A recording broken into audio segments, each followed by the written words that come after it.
Hey guys, tonight we stand in the hush between surf and steel, while the moon slips off duty over Oahu, and the harbor holds its breath so gently you can almost hear anchor chains thinking. You walk the quay in soft shoes, palms silhouetted like steady metronomes, and the only loud thing is your own yawn trying to be professional. You probably won't survive this attention span-wise unless you let the quiet do the talking and trust that routine can be as dramatic as any explosion you've seen in the movies. So, before you get comfortable, take a moment to like the video and subscribe, but only if you genuinely enjoy what I do here. Tell me where you're listening from and what your local time is. I like imagining a constellation of sleepy rooms. Now dim the lights, maybe turn on a fan for that soft background hum, and let's ease into tonight's journey together. You pad along the edge of the channel, breath steaming, a little trade winds teasing your collar, and the harbor lies like a sheet of dark glass, stitched with anchor lights. Ford Island squats in the middle, low and practical, its runways still, and its control tower blinking a patient red. On the east, the Ko'olau Range is a black wall with ribs. On the west, the WWII peaks hold the last scraps of moonlight like thoughtful foreheads. A watchman on a battleship's forecastle stamps his boots.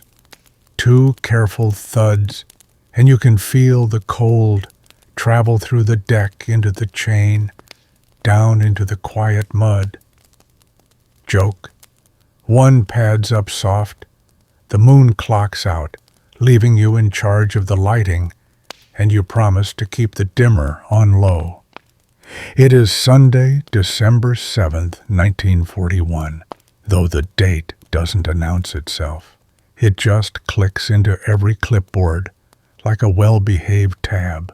The watch bill says, who's on? Who's off? Who drew the wonderful honor of the midwatch and will now spend breakfast pretending they slept? You pass a bulletin board where rosters flutter divisions, liberty parties, morning colors, chapel services. And you read them the way sailors do, looking first for your name, and only then pretending to admire the typography. Mainstream fact puts a steady hand on your shoulder. It's a peacetime morning at Pearl Harbor, with the Pacific Fleet's battleships moored along the southeast shore of Ford Island, destroyers and tenders tucked into their berths, and Army airfields across the island, settling into a quiet Sunday routine before 8 a.m. The air has the smell of ship life, diesel rope, wet paint, a thin thread of galley coffee, so strong it could probably salute on its own.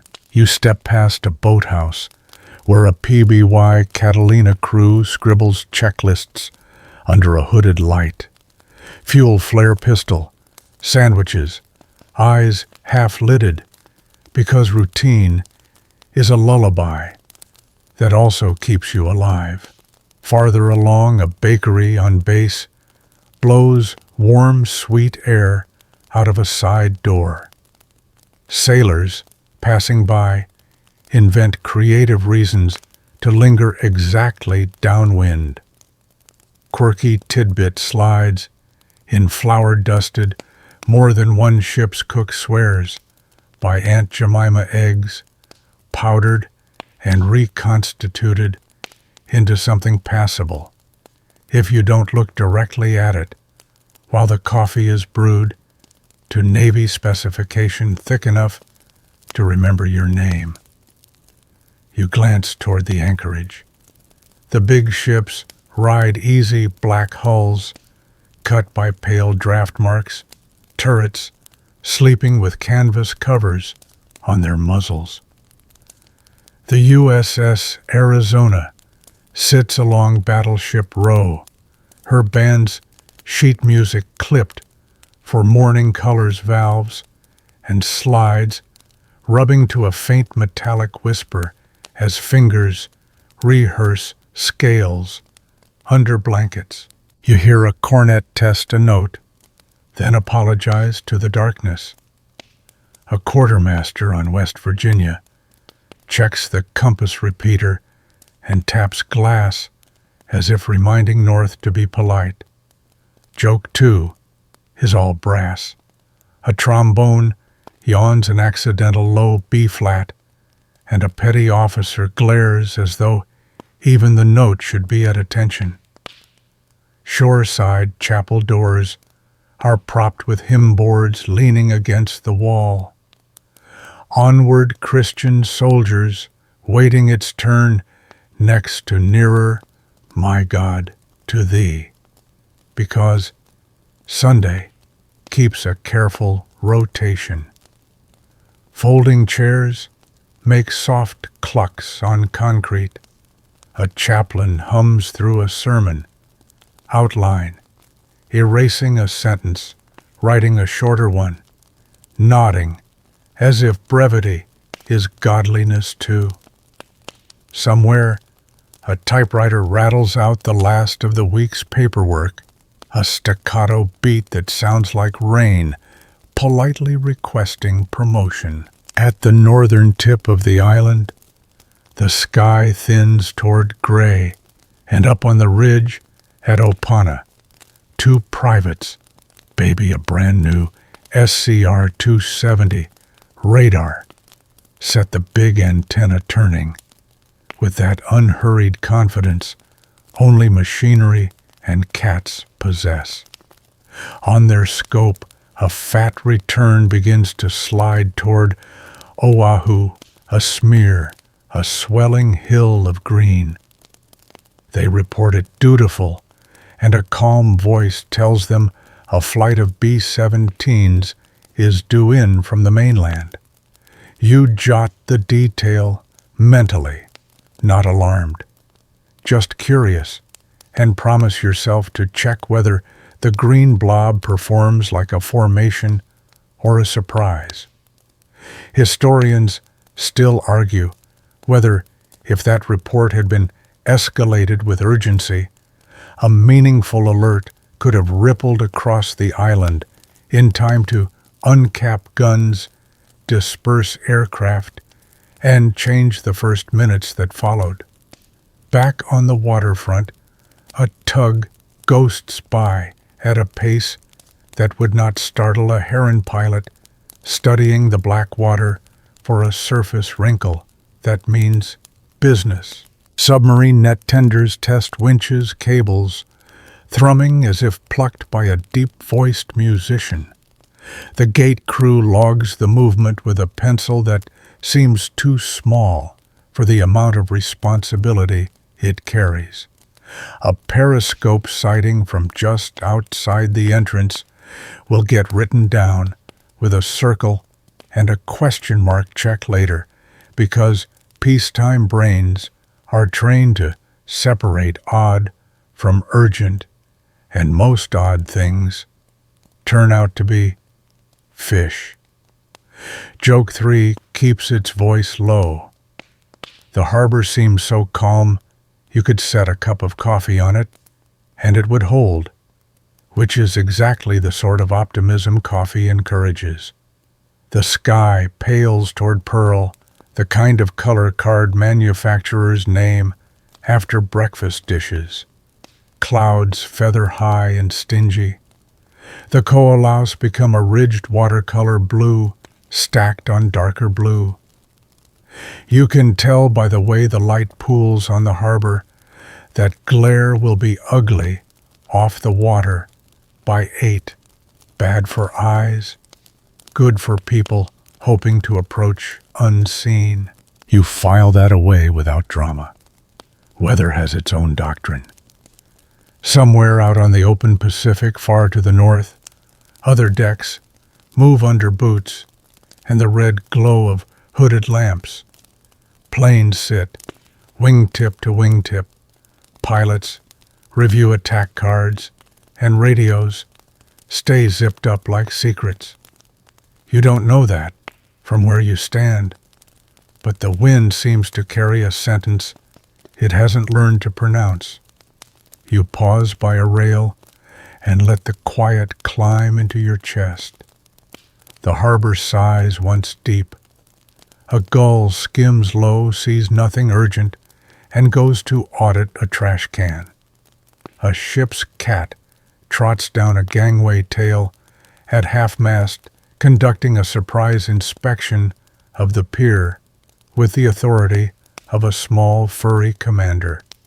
You smile because someone has to keep standards up. Behind you, a bosun's pipe shrills a gentle call, like an alarm clock with excellent manners. It is still only a Sunday morning. The clocks have minutes to spare. The coffee is hot.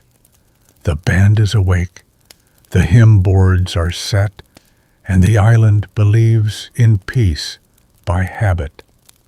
You breathe in salt diesel and bakery steam, and let the morning hold you exactly as long as it can. You find the bulletin board before the sun does.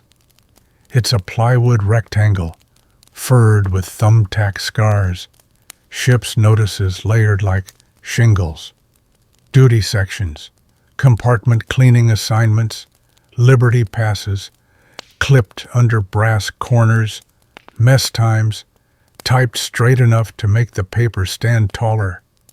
You lean in finger-following lines with that quiet superstition sailors share. If your name stays where you expect it, the day will too. 2 petty officers bracket the board pencils like gavels. Section 2 stands the forenoon. Section 3 has the afternoon. Holiday routine after divine services. Colors at 0800. He says it soft, because Sunday deserves an indoor voice even outdoors. You fall in with the little eddies of people the board creates. Radio men checking watch, reliefs. Firemen calculating just how slowly a man can move and still be early band boys. Comparing reeds and the relative holiness of a warm-up scale. On Arizona, a yeoman tapes up the latest Liberty List corners, squared like a habit.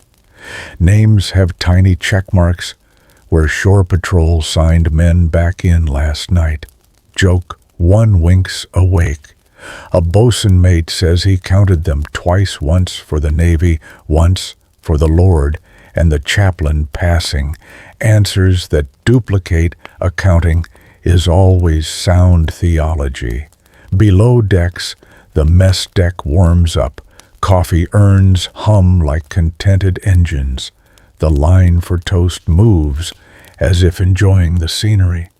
Trays clack enamel cups, ring the room's steel bones, throw every small sound back with a softened echo. Men in whites try not to lean. Men in dungarees don't bother pretending.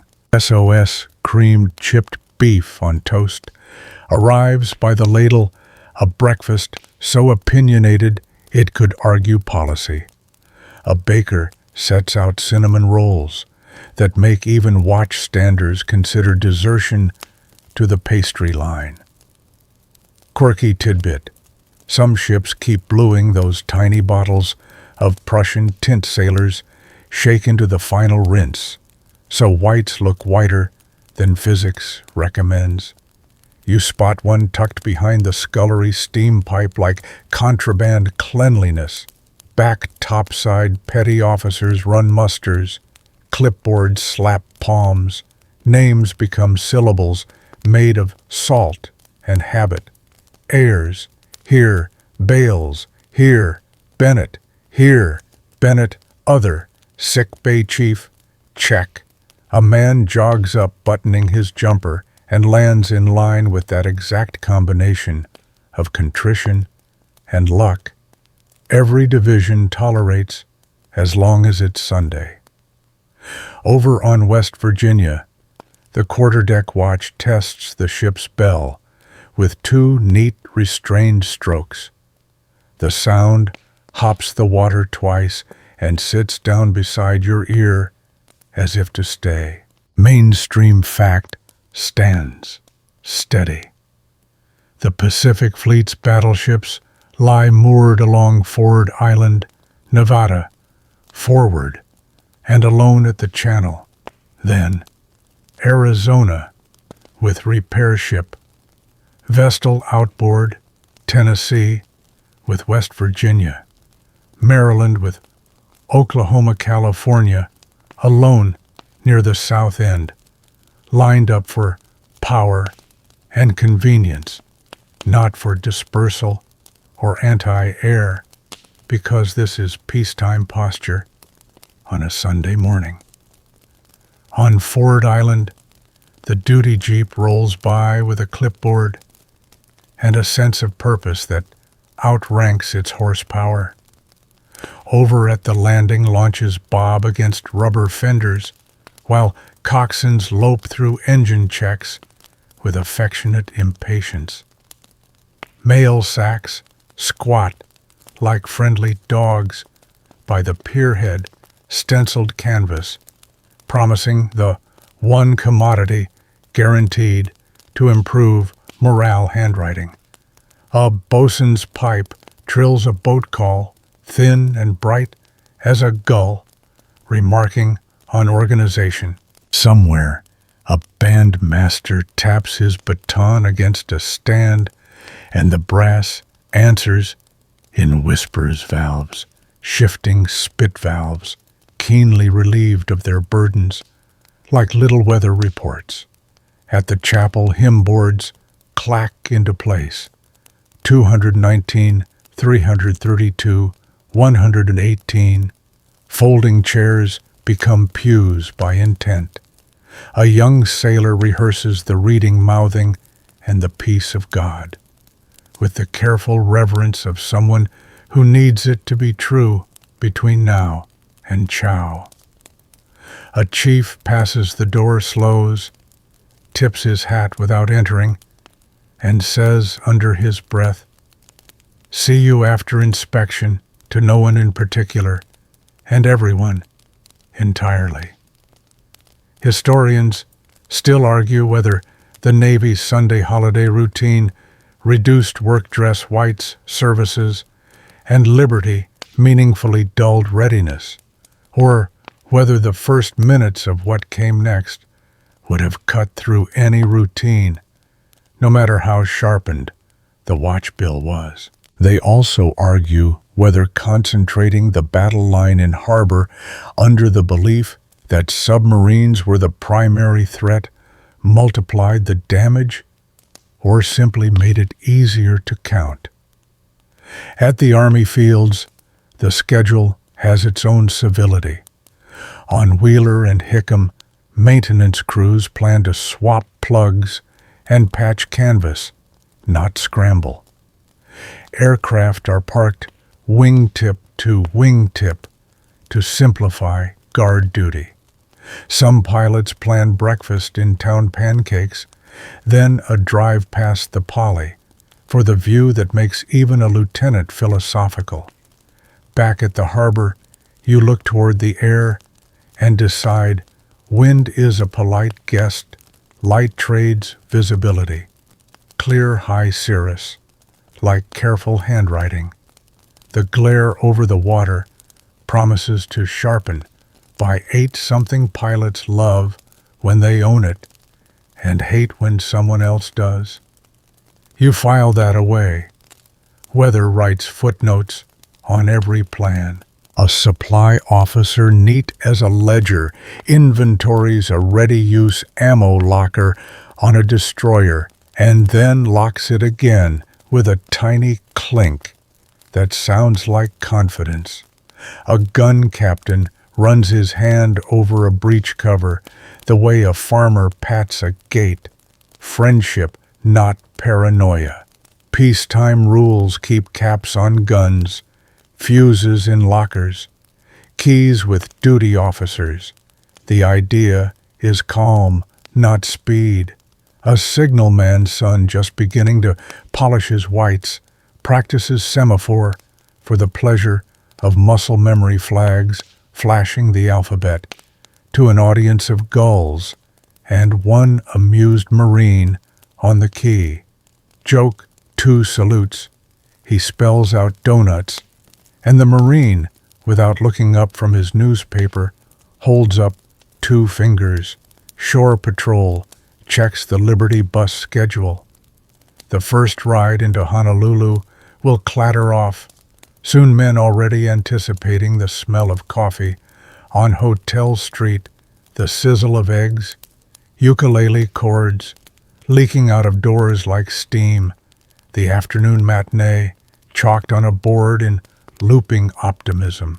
Back on Arizona, a kid folds an envelope in on itself like origami, addressing his mother in a hand that has learned to stand up straight in boot camp. He promises payday liberty, another picture, and this part lightly will be out for maneuvers again next week. The letter carries the exact weight of normal. You watch him lick the flap, seal it, press it down with a thumbprint that feels like a signature to the day. A bosun's mate calls for a sweep down, hoses, hiss brooms, whisper decks darken to a gloss. White hats glitter on a line, flattened and starched with techniques that could pass as alchemy. Sugar water, hat presses, patient thumbs. A sailor threads a shoelace through the band of his Dixie cup to keep the curve perfect. Another smears a little tooth powder on his collar to make it brighter, then wipes it off quick before anyone writes him up for being clever. Quirky, tidbit number 2, sneaks on stage. Some swear a bit of potato starch water brushed into whites makes creases stand like parade rest all by themselves. Others maintain only elbow grease and terror of the chief produce holiness. You drift past the quarterdeck again. The watch stands easy, but precise hands behind backs, caps squared, eyes moving with that slow sweep that catches motion without announcing it. A logbook waits to be written into the way a calm pond waits for a pebble. The officer of the deck glances at the sky, checks his watch, and hums half a bar of the colors call the bugle notes Shippin's bone marrow. It's not time yet. 20 minutes to spare. Plenty of seconds for one more cup of coffee, one more joke about Aunt Jemima eggs, one more check of the board to see if your name stayed well behaved. Joke, 3 ambles in hat, at a jaunty angle. A seaman points at the roster and says, "If my name's on the wrong list, does that mean I'm on liberty?" And watch. The chief says without looking up, "It means you're learning to be 2 men at once." And the division chuckles in the kindly way of people who remember last week's mistake and the forgiveness that followed. You breathe in the soft chorus of small chores ending together. Muster dismissed, hose shut, bell struck, coffee poured, Hymnboard, set flag detail, forming in your peripheral vision like a thought that already knows its lines. The harbor brightens from pewter to tarnished silver. The ko-olaus lean into blue. Anchor lights wink out one by one like careful housekeepers finishing a room. You feel the morning stretch, a cat's slow arch, and for a moment, everything aligns.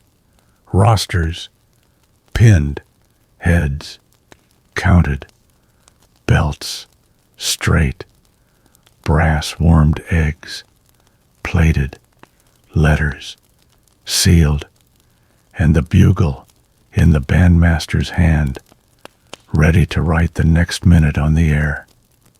The ship, under your boots, hums, that tiny contented hum steel makes when it's fed, watered, and believed in. You hold the rail lightly and let the seconds lengthen until they feel like a blanket. Somewhere far beyond the horizon, another minute disagrees. Here, you have this one whole and ordinary, and it is enough to rest inside. You follow the smell before you follow the pipes. It's a heavy tar-sweet breath that says, Bunker C is warm enough to flow the kind of scent that clings to wool and remembers you longer than you remember it. On the Pearl City side, rows of above-ground tanks sit like pale riveted moons, condensation beating on their flanks, steam wisps ghosting from heat houses, where fuel is coaxed from syrup into something ships can drink. Valves thud, gauges blink tiny confidences. A night crew signs the log with knuckles still shiny from wiping leaks that weren't. Near the water, fueling piers, wait with arms out, hard rubber hose hung in careful loops. Flanges, greased drip pans, staged like manners.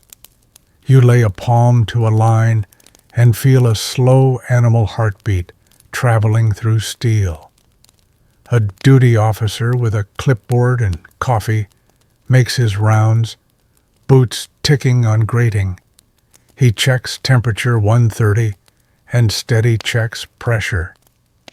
15. Let her purr, and nods to a striker who knows by smell alone when a heater wants attention. Quirky tidbit, noses up old hands, rub a dab of axle grease into the inside of their nostrils before a long watch so the bunker fumes don't bully the sinuses. A pharmacist's mate swears by menthol instead, which works and also makes you cry patriotic tears. You try neither trusting the trades to tug the smell sideways and the harbor to be polite. Back on the piers, small talk runs like a second line. A chief tells a story about fueling in heavy weather hoses, slamming like stubborn pythons, and the younger sailors listen, eyes widening at the thought of oil that argues. Today, no one argues. The harbor is a drum, with the head tuned low, the beat slow and even. A crane idles. A winch sighs. The cat from the quay picks its way along a warm pipe, stops to sniff a charcoal fingerprint where a rag wiped clean, and decides that quality control is satisfactory. Joke 1 pads along the catwalk. A fireman says, "The tanks hum in B-flat." The band kid beside him listens, grins, and says, "Close A below middle C," and the chief growls that fuel only sings in key when the paperwork's right. Galleys answer with their own music. On Arizona percolators, thump like patient heartbeats, water up the hollow stem, over through grounds dark, as the night watches humor down again. The brew is Navy standard, which is to say, it can stand its own watch on a stormy ladder. Bacon sizzles eggs, some powdered, some from a crate with straw, that smells like a farm you've never seen hit the hot plate in little sunsets of yellow. Doughboys shovel flour into mixers as if fueling battleships and feeding them were sibling crafts. Over on Hickam, the base bakery, yawns open another oven, and a heat wave rolls across the alley, butter and cinnamon elbowing diesel for dominance. Men passing drift a half step slower, purely for morale. You walk through the scent gradient bunker oil to coffee to bread and back again, and watch a ship's cook crack eggs one-handed into a bowl with the casual grace of a magician on shore leave. He folds in a dollop of powdered milk to make the scramble look rich. For the chaplain, he says, and winks. On the mess deck, trays slide. The morning's unofficial exchange rate is 2 cinnamon rolls for 1 extra ladle of SOS payable in compliments to the baker. A bosun mate shaves at a scullery mirror with a mug of coffee balanced on a steam pipe, each stroke measured to avoid soap in the cup. Joke, too, raises its mug. A radio man says the percolator has more tubes than his set. The electrician replies the coffee has better continuity.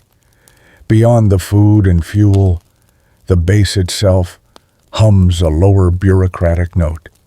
Fuel ledgers get tallied with columns tidy as parade ranks. A lieutenant junior grade hair stubborn from the mid-watch cap checks totals, millions of gallons in storage days of steaming calculated like rosary beads. Mainstream fact sets a quiet marker. The Navy's massive Red Hill underground fuel facility is still under construction in 1941. Tunnels bored into the basalt above Pearl, 16 giant tanks planned. For now, most fuel sits topside in fields like these, surprisingly vulnerable, and as events will soon prove, surprisingly spared. Historians still argue whether the failure to target the tank farms was a Japanese oversight, a deliberate choice to keep the strike focused on ships and airfields, or a calculation that level bombing the tanks in one pass would waste precious aircraft and risk explosive shock that could hamper withdrawal. On the wharf, an oiler's watch leans on a rail and blows into his hands. He's thinking about the slow grace of unreeled hose, the satisfying clank when the butterfly valve lands home, the neat chalk marks that record 1,000 gallons the way a clerk records a thank you. He is also thinking about a plate lunch in town after knockoff and whether he can afford 2 movies or 1 and a matinee nap. You tilt your head toward the channel mouth where the submarine net floats in long curtained arcs. The gate is quiet, only a soft creak as water worries its hinges. A seaman at the net tender scribbles a time check, one of those small entries that look like nothing until you need to remember exactly when ordinary was still in charge. On Ford Island, a PBY crew shoulders box lunches, sandwich, apple a brownie, in wax paper, and trudges wing-deep through the shallows to their Catalina pant cuffs, darkening shoes, squelching with the resigned dignity of people who know the ocean enjoys making introductions. A mechanic hand props a starter, backs away, as the Pratt & Whitney coughs, sneezes, and then catches exhaust, licking the slip with blue heat. The pilot leans out and yells something you can't hear, grinning the grin of a man whose office has windows in every direction. They'll fly a sector that usually returns boredom and cumulus. Boredom, properly appreciated, saves lives. You look north again without knowing why. Far out there, beyond your weather carriers ride swells you can't imagine their own galleys, banging pans in sync with attack briefings, held under red lamps. Yet here, the tempo is breakfast and bunker hymn boards and hoses. The chaplain walks by with bulletins under his arm and the look of a man timing a sermon to the coffee line. A chief engineer checks a steam gauge and decides he can eat hotcakes with clean conscience. A signalman wipes salt off binocular lenses with a square of t-shirt and then holds the cloth to his nose to see if the sea left any messages. A kid on mess crank duty hauls a garbage can as if it insulted his mother. He pauses to watch the sun lay a sheen of new metal across the harbor and says to no one, "Looks like a postcard." A chief behind him nods once, because sometimes awe is regulation. The cat patrols the galley door, tail up, whiskers, discriminating between bacon permission and bacon theft. The cook tosses her a scrap. She eats with dainty disdain and resumes inspection of the deck. Joke 3 ambles past, wiping hands on a towel. A baker claims his rolls could launch a destroyer. The oiler says his fuel could butter the ocean. Both agree the Navy runs on black coffee.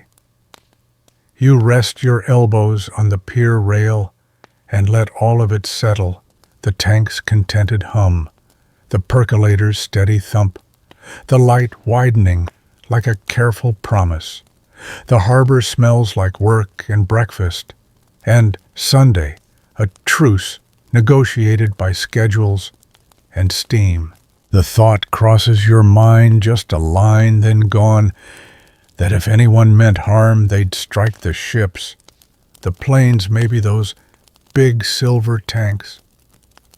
Then the wind lifts your collar, the coffee warms your hands, and the ordinary insists on finishing its sentence.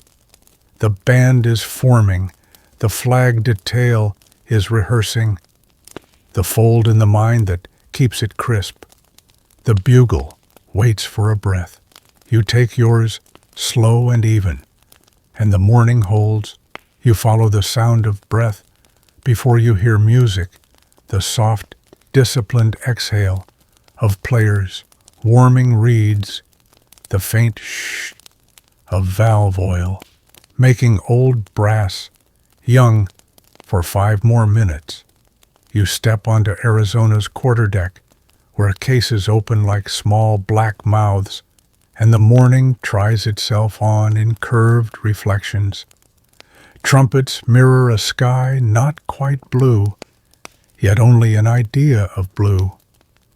Trombones catch the pale line of the Coolaus and stretch it into a lazy glissando that never quite leaves the slide. A cornet murmurs a scale under a blanket, polite about waking the sleeping steel. You feel the deck under your shoes as a steady metronome, a slow ship-sized heartbeat. Joke, one raises its hand. A clarinetist blows through the mouthpiece alone and declares himself already 60% prepared, which is the sort of math reeds prefer. Music stands clamped to lifeline stanchions, paper, held with clothespins that bear tiny bite marks from wind and weather. The bandmaster cap set just so, baton tucked like a spare finger, counts silent bars while checking the hymn board posted for the chaplain's service later. Last night lingers on faces as a fine, satisfied shine. Mainstream fact rests quietly among the cases the Arizona's musicians, U.S. Navy Band Unit 22, had played the Battle of Music at Block Arena the evening of December 6th, winning their semi-final. They brought swing charts home under arms that now hold marches. Someone hums a fragment of last night's Closer and smiles into his mouthpiece before the morning persuades him to square his shoulders. Charts shuffle. Attention. Colors the anthem, a march for the band to step off the quarterdeck once the flag's up and the ship exhales. A bugler rubs the bell of his horn with a rag until his own face comes back to him in soft brass. He tests a note, just a pinprick of sound, and the harbor answers by not minding. Over at a stand, a sax man dabs cork grease with the thumb he usually saves for jam sessions. Today he blends it with a streak of chapstick because improvisation is logistics wearing a smile. Quirky tidbit, Navy bands carry clip-on lyres, little metal hands that hold music on the move. On ships, some still clip them to collars or cuffs, out of habit, small silver commas, insisting that even the breeze should read along. The bandmaster calls softly, set for colors, and every back straightens in the same moment, an orchestra of spines. The snare tests the buzz brush of sticks, a delicate little zipper. The bass drum gives a padded thump as gentle as a nod. A trombonist runs a last slide cream along the stockings and rotates to spread it evenly. He looks like a man quietly polishing the morning. You drift down the line, eyes catching small rituals, a flautist wiping condensation from a head joint with the edge of a laundered handkerchief, initials stitched in blue. A horn player tapping water key and watching a perfect drop fall to the deck like a tiny salute. A percussionist tightening a drum key with the same affection another sailor saves for a wrench. Joke 2 tiptoes in. The drummer promises to play pianissimo. The tubist replies that his instrument only knows loud and transport. Beyond the band, sailors shape up the flag detail. The halyard snap hooks clack softly on the staff, a sound with more authority than its size. The ensign waits, folded into a triangle of red and white, promise blue field inward stars sleeping.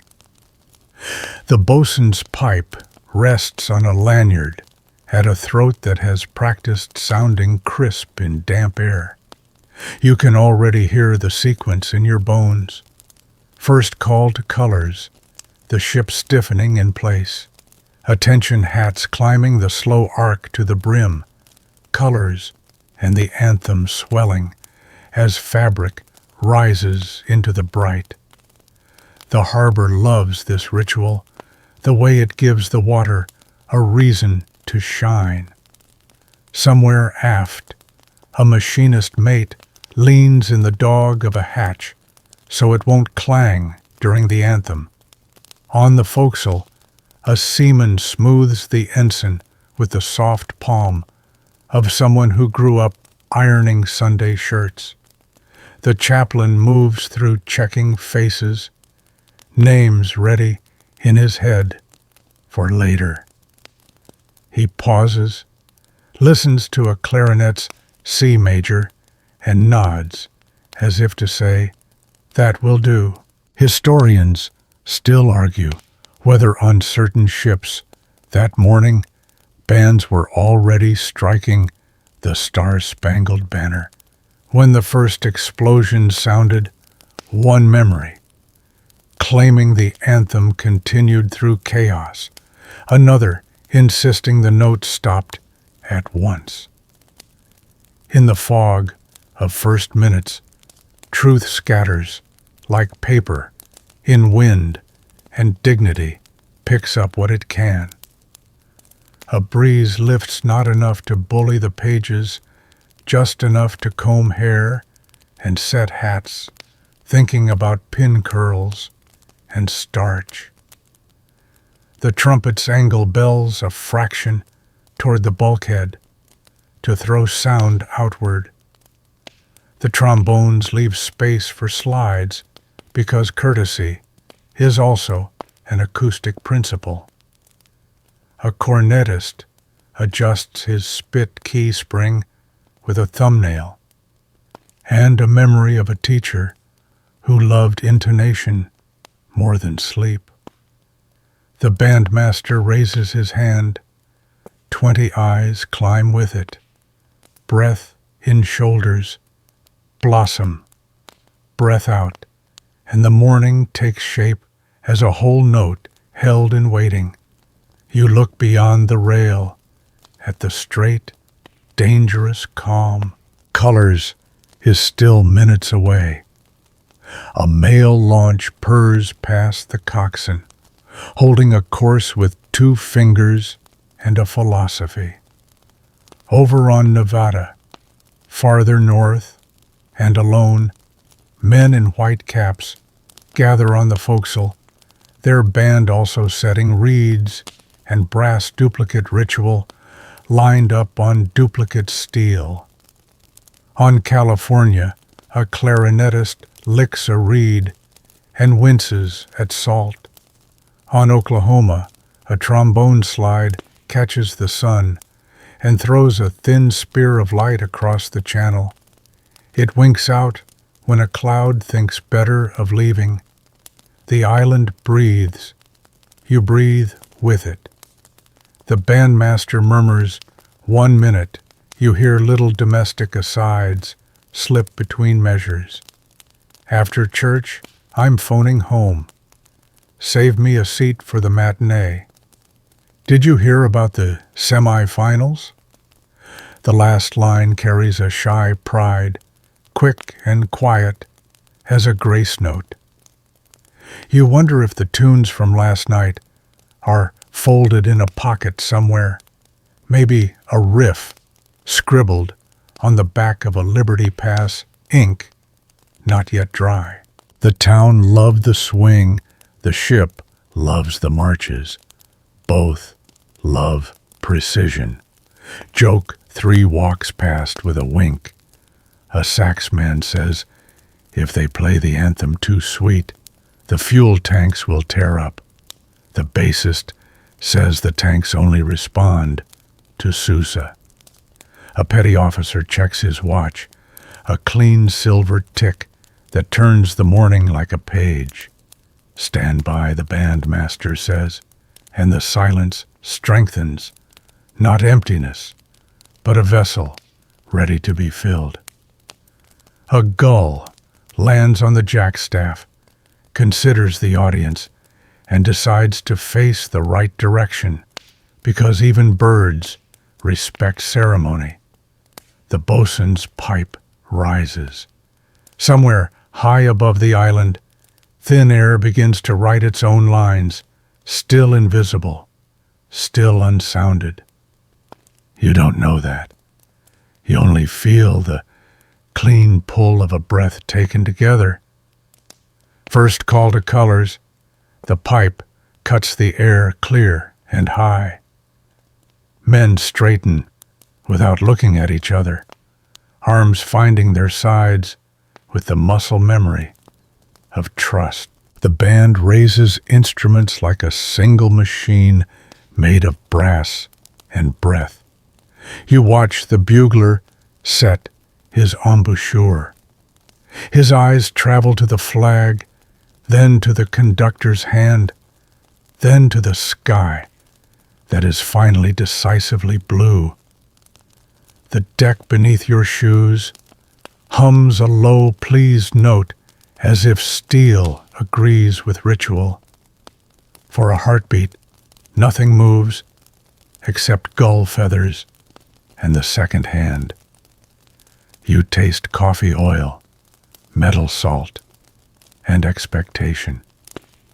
When the baton drops for attention, the first note will take the quiet and gild it. For now you are held in the small, generous pause that Sunday grants to clocks. The harbor waits like a page with a title but no text. The band breathes with you. Somewhere a wind that has traveled a long, cold way begins to warm its fingers. You let your shoulders soften and your jaw unclench because the last full minute of ordinary has arrived right on time, and it asked to be listened to. You hear the thud of canvas before you see the launch, a soft, authoritative sound like pillows with opinions.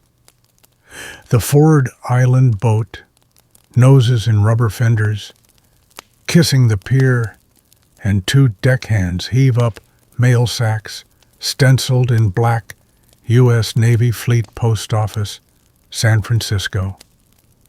Rope handles creak. The canvas smells of salt diesel and other people's perfume, a portable civilization. You fall into the small choreography that mail inspires hands to chain, to cart, to sorting table because nothing moves sailors faster than the possibility of their own name read aloud. A coxswain kills the engine, and the harbor immediately sounds louder with quiet. Papers come with the sacks folded into stiff little rectangles that crackle like fresh sheets. The Sunday edition bulges with comics, church listings, classifieds the week's fires, and weddings yardage of sports optimism, and a column that promises rain next Thursday in a tone that hopes to be wrong. Headlines are calm, the way a cat is calm when it knows more than you. You thumb a front page and find diplomacy, playing chess moves in thin columns. Inside, advertisements, pitch refrigerators, shinier than torpedoes, and a department store nativity set, smiling with a confidence you envy. Joke one flutters out. A bosun squints at the horoscope and says he'll avoid unexpected travel by water. The radio man beside him laughs once into his coffee and says, "Fate has a sense of humor." The male petty officer cap squared voice in third gear rips open a sack with a practiced hook of knife and finger. Letters breathe out envelopes, creased and loyal ink in loops that tell you who learned penmanship before tractors arrived. You catch a whiff of lilac from one perfume turned to contraband gossip by air, and three men turn their heads like radar grinning, quirky tidbit puddles at your feet. Scented envelopes are called skunk letters. In some divisions, everyone can smell who's loved, and they travel through a compartment with the same ceremony as a birthday cake. The petty officer pretends not to notice and keeps sorting. Ayers, Bales Bennett, Bennett, other. Names turn from paper to people on the spot. Newspapers hop ship to ship, with the launch passed across gunnels by outstretched arms. The comics section is valuable currency, foldable optimism traded for a fresh razor blade or the last cigarette in a tin. On Maryland, a mess cook tucks the funny pages into his apron so grease won't claim them. On Oklahoma, a machinist zips through box scores as if the standings might petition the gods for better fuel economy. A chaplain accepts a paper, glances at the church listings, then pockets it for the hospital ward, where men who pulled the midwatch will read it sideways with toast balanced on their chest. Across the water, launches bump other piers, their engines giving that tired cough peculiar to small boats that never get the respect of their payloads. One carries magazines. Life Collier's a detective pulp with a cover that looks like it knows exactly why the chaplain frowns as he walks by. Another has parcels, flat boxes, tied in brown string, a tin of cookies, already promising to taste like home, even before it's opened and discovered to be, as always, a little like home and a lot like Hawaii. You step into the ship's post office, a narrow kingdom of bins, stamps, and the smell of ink that never leaves your hands.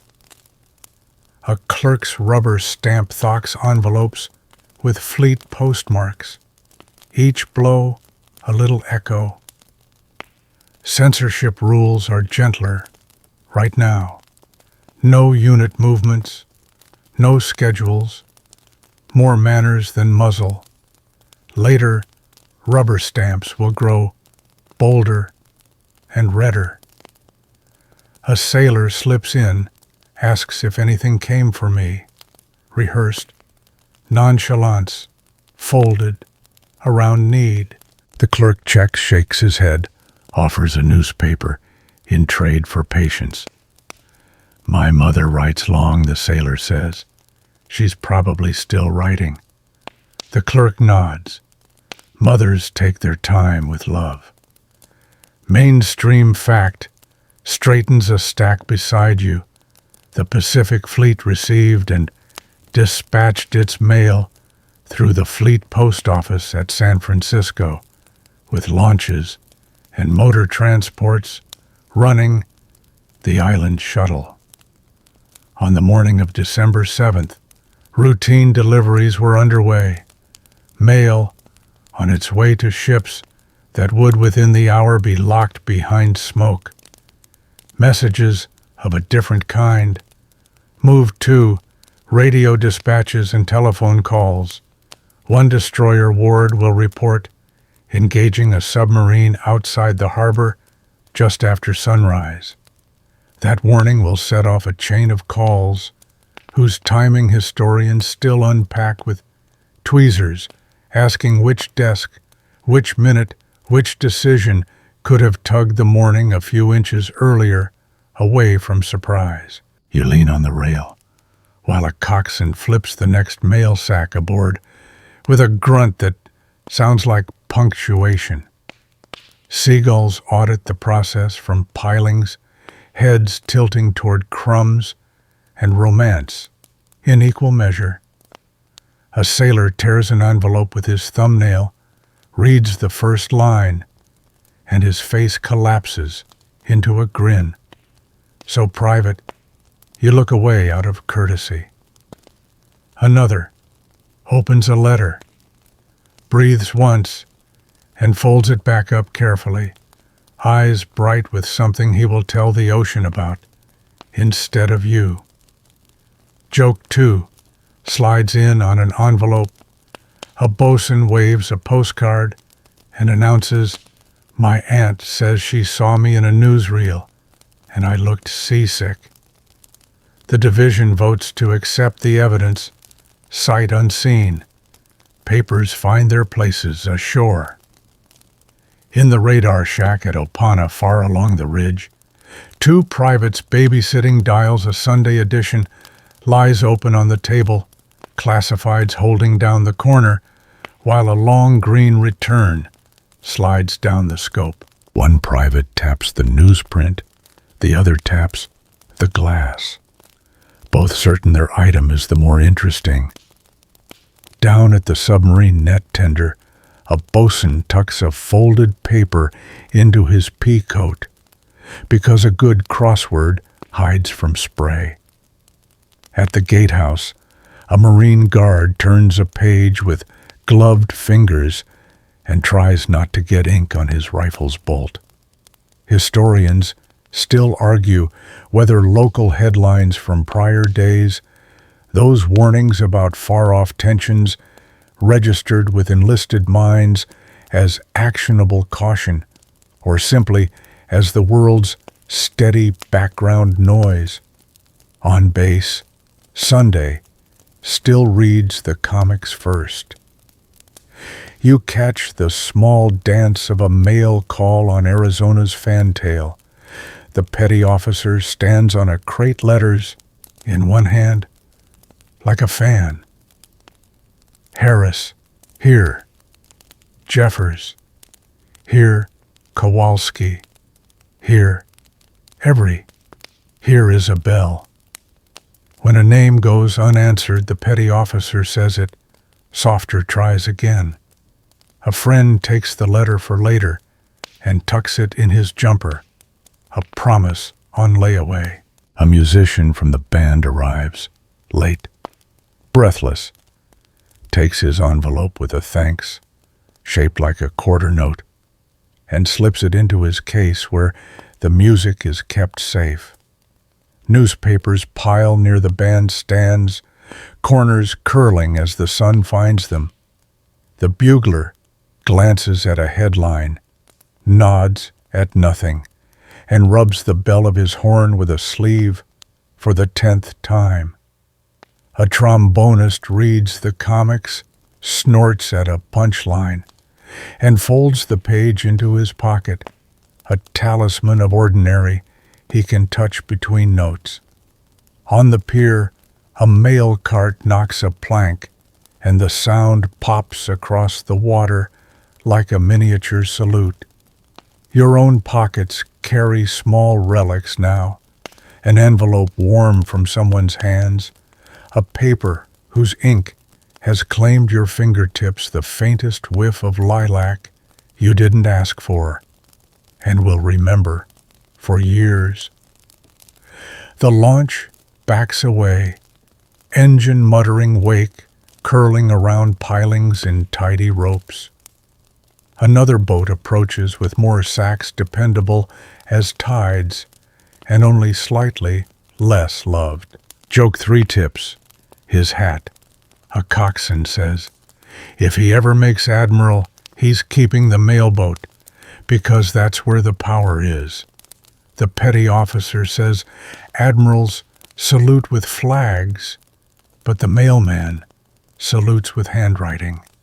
You rest your elbows on the rail and let the day breathe through you Letters opened, papers shared, parcels, hoarded names answered. The harbor brightens another notch. Over on the grass by the chapel, folding chairs line up in quiet ranks. Down the pier, fuel still hums, and bacon still insists. You feel the last generous seconds of a morning that believes in schedules stacked themselves neatly, 1, 2, 3, like envelopes ready for the postmark. The petty officer claps the last empty sack like a dustless rug. Colors in 5, someone says. You nod, and the paper in your hand warms a fraction more, as if agreeing to be held exactly this long. Chairs tick across concrete like polite dominoes, each metal foot finding a square of shade as if assigned. You help unfold a row. Hinge, click, breathe, and the chapel takes shape out of emptiness. Center aisle, hymn boards nudged into place, the lectern dusted with a square of linen that smells faintly of starch and cedar. A portable pump organ wheezes when a seaman tries a chord, the bellows answering with a tired little sigh that still promises to do its job. The chaplain tests the pedal nods and writes 3 numbers on the board with a stub of chalk digits, fat from humidity. You read them the way you read rosters now. 219, 332, 118. Old friends that know where the high notes live. Bulletins arrive warm from the mimeograph edges. Damp purple ink, breathing solvent like a friendly ghost. The top line reads, Sunday, December 7th, 1941, and your thumb prints the date on your skin when you straighten the stack. Quirky tidbit blushes up your nose. Sailors secretly love the mimeograph smell, swearing it makes sermons feel shorter and jokes funnier. Some men hold a bulletin a beat longer than required, just to inhale the idea that somewhere a machine believes in copies. The chaplain's cursive runs down the page. Call to worship, hymn prayer, scripture. Short, message, benediction, as if brevity is both virtue and tactic.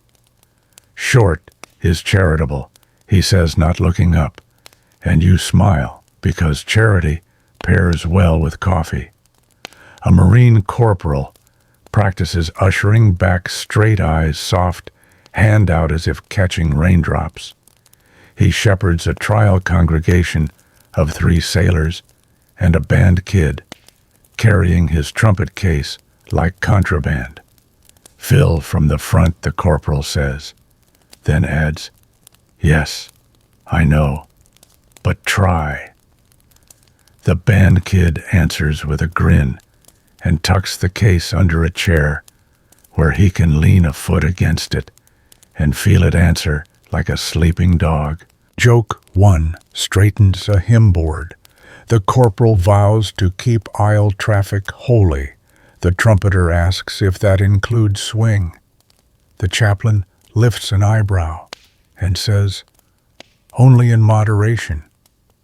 On another corner of the base, a Catholic chaplain unpacks a field kit crucifix, candles, chalice, linens, and kisses each piece with quick economy.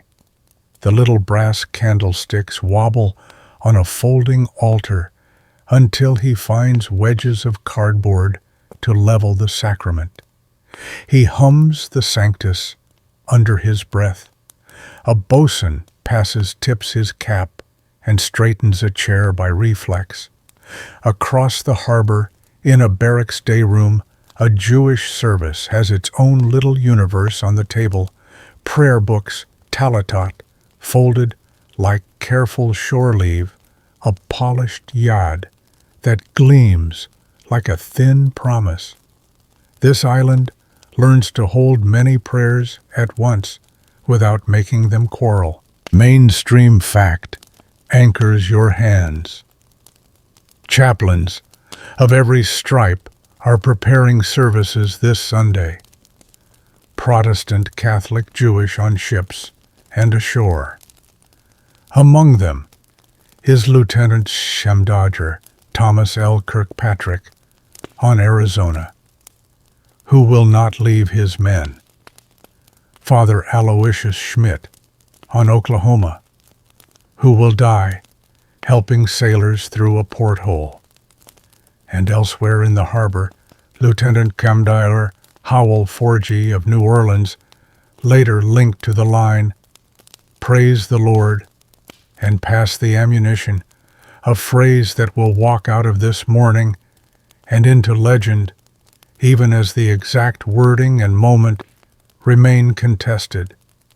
Historians still argue whether Forgy said it precisely in the heat of fire, whether another sailor voiced the spark and a song later polished it, and how much of the phrase's power comes from the way it braided duty and comfort in 9 brisk words.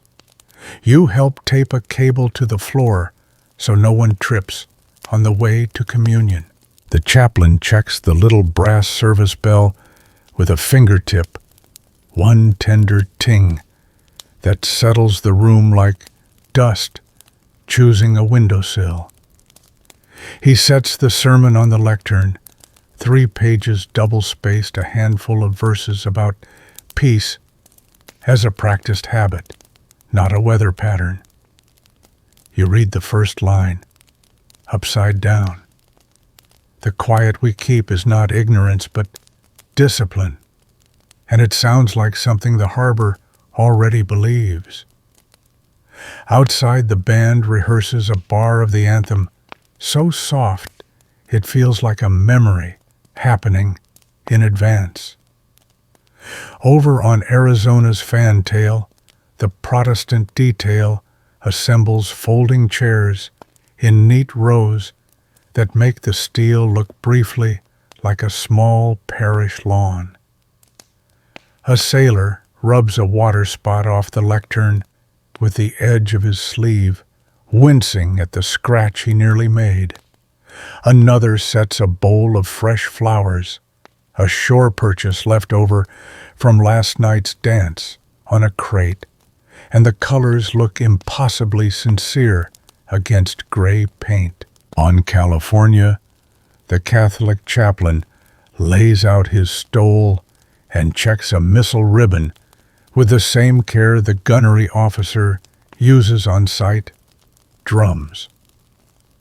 On Oklahoma, Father Schmidt rehearses the altar responses with his server, both men whispering the Latin like a password the morning understands. The phone on the chapel wall rings, once an inquisitive chirp, and the chaplain answers.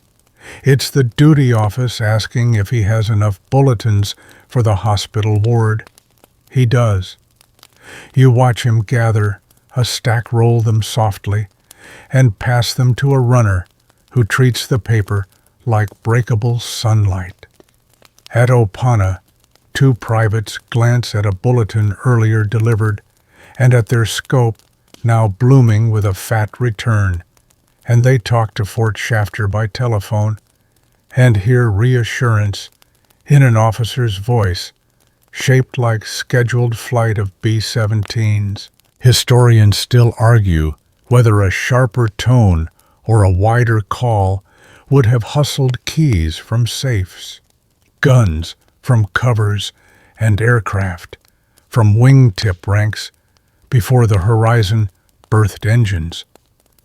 They also argue whether any warning inside 20 minutes could have turned a peaceful harbor into an armored one. A harmonium coughs, then clears its throat beautifully. The organist who last night faked Fats Waller for a crowd at Block Arena pulls out a stop labeled diapason as if it were a new flavor of ice cream and gives the hymn a test chord. The sound spreads like warm varnish over steel and air. A petty officer at the back, pretending to check chair spacing, closes his eyes for a bar and lets his shoulders drop. Joke 2 asks for a lighter. The organist wonders whether God prefers a brighter tempo. The chaplain says he prefers on time, in tune, and short. You smell starch wax and paper. The sermon pages flash when the door opens like fish rolling near the surface. Sunlight steps inside and finds the brass. Outside, the flag detail forms with its own little liturgy of glove and grommet. A bugler in the doorway tests a barely audible G. The chaplain nods back and mouths after you. The sanctuary improvised, earnest feels like a pause built of canvas and intent. On the pier, a sailor unfolds a letter during the lull, before colors, and reads the last paragraph twice. He has penciled a reply in his head. Tell them about the band, about the coffee, about how the island smells like plumeria and diesel, about the way chairs make chapel out of nothing. He will write it after the service promise. He slips the page into his pocket and straightens the hymn board one more time, as if making sure the numbers are exactly where the morning will need them. A last round of small corrections travels the room. This chair moves back 1 inch to clear a hatch. That candlestick rotates to show its best face to the aisle. The lectern slides a hair because the chaplain asks to see everyone without stepping where the deck plates creak. On the threshold, the Marine corporal practices his smile, the kind that says, "Welcome," and "hurry" in equal measure. Joke 3 threads the final aisle. He confesses to the chaplain that his mother says church is the only place he ever holds still. The chaplain replies, "Tell your mother you're very devout," and pats his shoulder. The bell in the corner tings again, and everyone breathes together without plan. Outside, the harbor's hum drops to a listening key. You glance at the bulletin in your hand and watch the purple ink dry the date, fixing itself like a stamp. A breeze lifts the corner of the sermon and lays it down gently, as if approving the order. From the bandstand comes the soft metallic chatter of valves settling.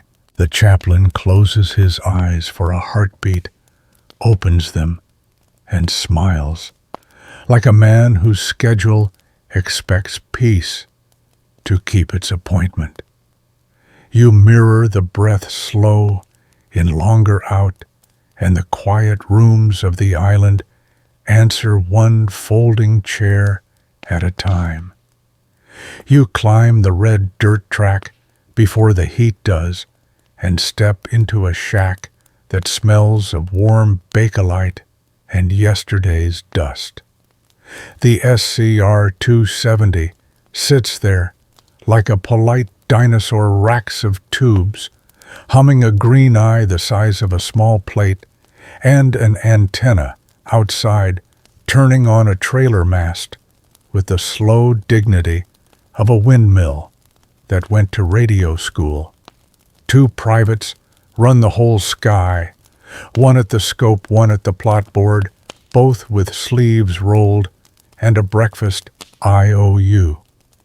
You rub a knuckle on the console metal, warm humming like a cat, and the air answers with the soft chatter of electrons doing their neat, heroic commute.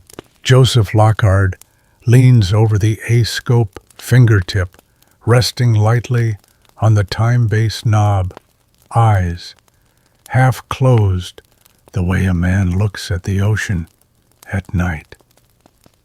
George Eliot stands by with a grease pencil, a grid, and the patient optimism of someone who believes dots are destiny. The antenna train wheel turns with a cheery little squeak. Left sweep, right sweep, a rhythm you could fall asleep by if the room didn't taste faintly of ozone. Joke 1 peeks up over the CRT bezel. The return is so fat, it looks like a stack of pancakes on the green plate, and Eliot mutters that if it's breakfast, the Army owes them syrup. You remember the duty note training period ended at 0700 station, supposed to secure truck to fetch the team. Mess hall closes its kindness at 7:30. But the truck is late. The island is restful on Sundays, and Lockhart, who likes to practice until equipment and hands tell the same story, keeps the set alive. The sweep strokes on a fine green broom. Then the line grows a hill. Then the hill becomes a cliff. The trace starts at the far end beyond 100 miles, maybe 130, and rolls in broad and bright pulse after pulse, riding the time base like surf. Mainstream fact holds the chair steady at approximately 7:02 a.m. Lockhart and Eliot at Opana tracked an unusually large radar return approaching Oahu from the north. They called the new intercept center at Fort Shafter around 7:20 and were told the target was likely a flight of incoming B-17s from the mainland. The blip continued all the way to about 20 miles before they secured. Eliot calls out ranges: 132, 115, 100 even. The grease pencil squeaks. The board fills with neat dots connected by a line that heads exactly where you wish it didn't. Lockhart tunes gain, tweaks the sweep, and the blob gets bigger, not fatter, which matters. Many airplanes, not one. The pulses blending into a green mountain that eats the screen's horizon. Quirky tidbit leans in with a grin. The set's transmitter lives on a separate truck. If you kick the coax just wrong, the receiver sulks. Veterans swear you can tell a good day by whether the coax coughs on the first sweep or the third. Today the cable behaves like it wants a promotion. The telephone hangs on the wall like a quiet witness. Eliot lifts the handset, cradles it against shoulder, and hope, and waits, while the line dives through switchboards down the hill. On the other end, at the brand-new Aircraft Warning Intercept Center, the Sunday skeleton crew is learning where the pencils live. A lieutenant on duty, Kermit Tyler, a pursuit pilot pulled into the chair 2 days earlier, takes the call. Large return, sir, bearing 020 range, now about 88, coming fast. The answer comes in the amicable voice of a man wearily confident. Don't worry about it. Scheduled B-17s are due from Hamilton Field. They're probably ours. Historians still argue whether Tyler's response was negligent understandable, given training and incomplete procedures, or the only sane choice in a system not yet staffed to sort a giant blip from a friendly one. They also argue whether, even with a full alert, Keyes ammo and aircraft dispersed in time, the first wave could have been blunted meaningfully. Lockhart covers the mouthpiece and looks at Elliot. They turn back to the scope because the scope is more persuasive than reassurance. 75 miles, 62, 50, the pulse train brightens. The pulse tops merge the picture of many propellers chopping one sky. The antenna squeaks around and the peak follows. If it were ground clutter, it would smear. If it were weather, it would fuzz and fade. This is compact, fast, coherent, in the wrong way. Elliot plots another dot, then another, drawing a line that will, if the math continues, pass directly over the harbor and all the chairs you set up. Joke 2 tries. A whisper, the phone's cloth-covered cord, kinks itself into a question mark, and Elliot straightens it like that will help straighten the morning. He calls again. The line reaches the same chair. The same answer comes back softer this time, as if repetition can tuck the edges in scheduled flight. Don't worry. Lockhart hangs up gently, the way you place a cup on a shelf, because it might still be useful later. He resets the range to short watches the trace walk toward the 10-mile mark and says, "Let's stay on it until the truck gets here." Outside, the mast keeps turning, a tall, skinny weather vane that knows where energy comes from. The wind combs ironwood tops. A mynah bird hops on a tire track and criticizes the Army in one clear note. Inside the scope, ramps 40 miles 30-20. There's a point where the return grows so high it nearly walks off the top of the screen. Lockhart rolls gain centers. The cliff keeps it printable on the mind. He can feel the vibration of the transmitter through the floorboards, a faint buzz in time with the sweep, like a heartbeat you can sit on a bench and feel. Later, people will compute speeds, 180 plus knots, inbound, in a disciplined wedge, the first wave, exactly where its chart said it would be, at exactly the minute red pencils had ordered. For now you watch a green mountain descend the face of a clock you can't control. At 15 miles, the set struggles close in returns, crowd the pulse paint thick with ground echoes and science. Lockhart leans back, rubs his eyes, and takes a breath as slow as the whole island. He logs the last range, 7:39 a.m., and writes secured with a reluctance that leaves a dent. Their truck arrives at last, late. Apologetic, cheerful, engine-popping driver waving a coffee can like compensation. "Mess'll close on you," he calls. Elliot shuts down the transmitter.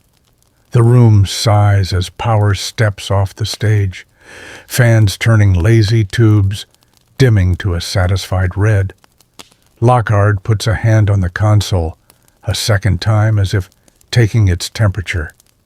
The slope of green still hangs on his retina when he steps into the light, and the wind dumps the room's ozone out of his lungs and replaces it with plumeria and sun. On the ride down the ridge, the island looks as innocent as a postcard. Sugar fields shoulder into the distance. The surf scrawls careful foam along the north shore.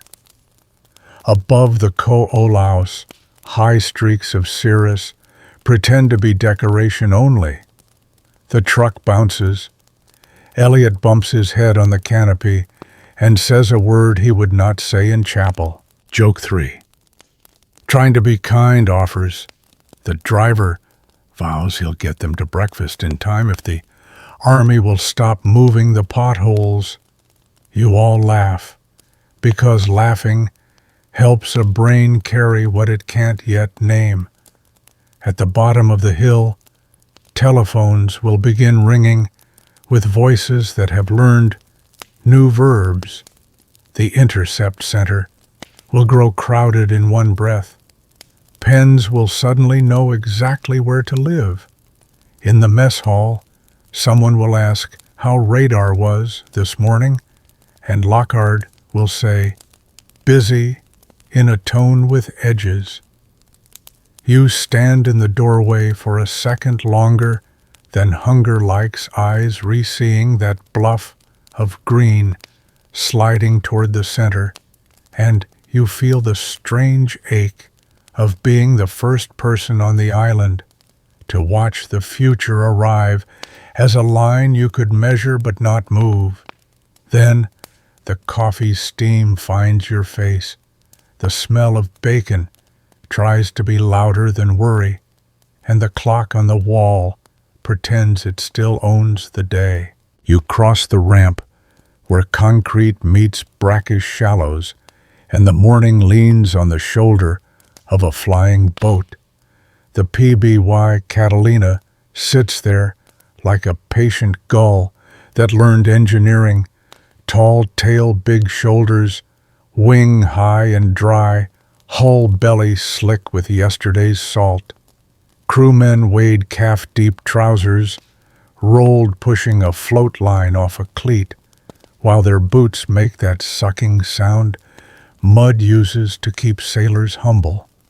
Someone slaps a mosquito and salutes the insect for bravery. The smell is avgas seaweed canvas and coffee from a thermos that's older than one of the radio men. You palm the hull, cool beaded, and feel the airplane's version of a harbor heartbeat, quiet, now about to speed up. Checklists bloom, hatches open like polite secrets.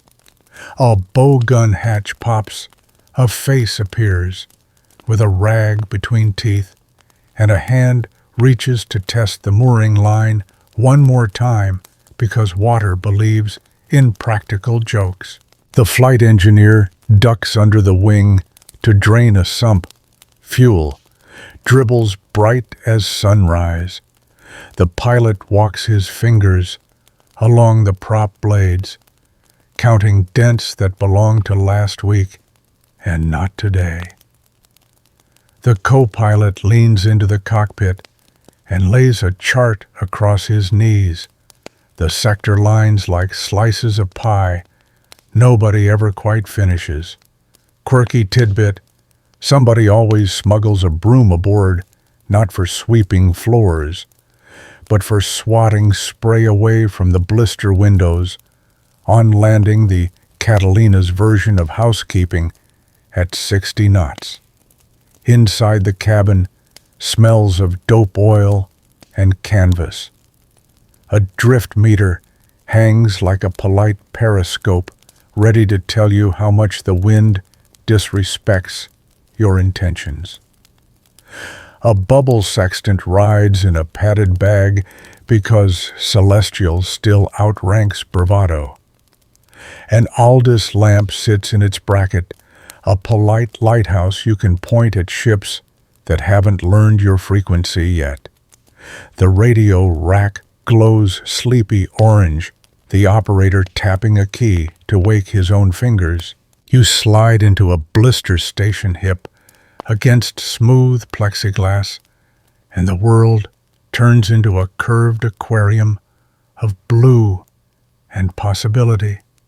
Engines time. Clear hands wave.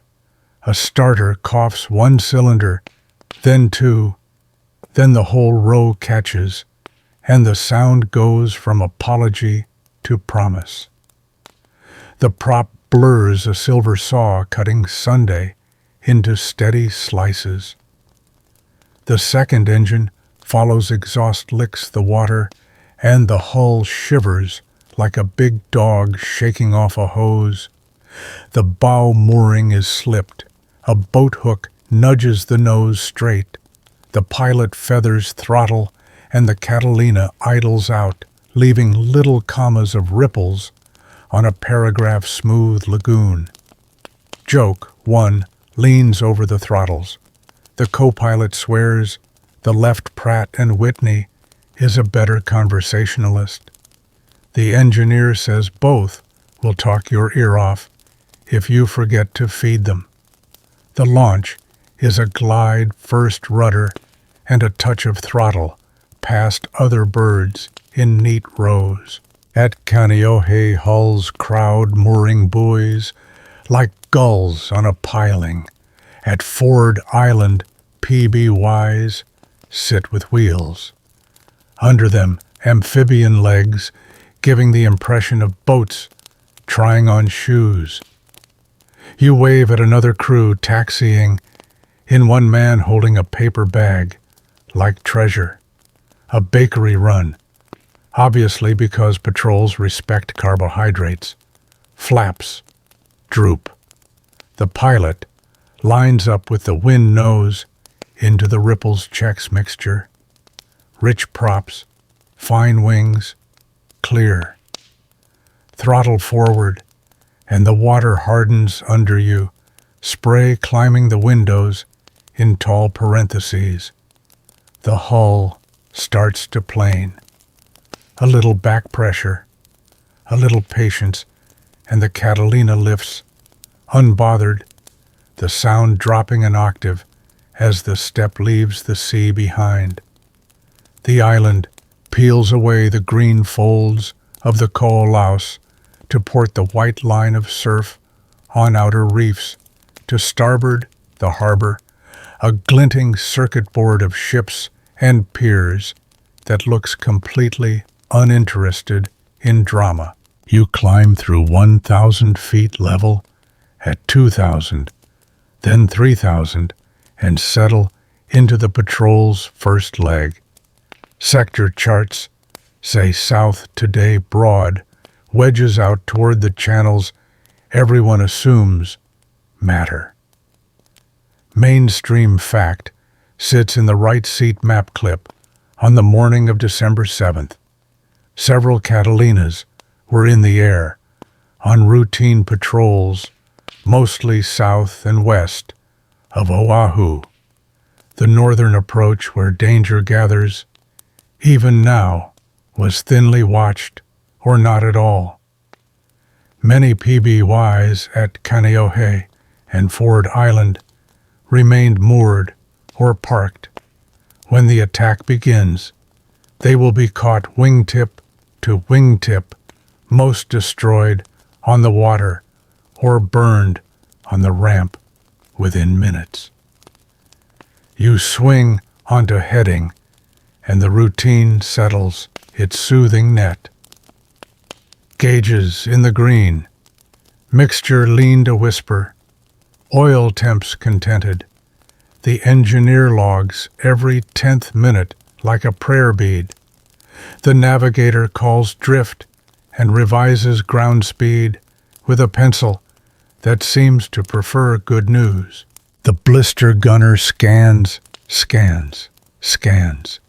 Whitecaps, glints a mast far off that turns into a stubborn cloud shadow, a school of fish that pretends to be interesting.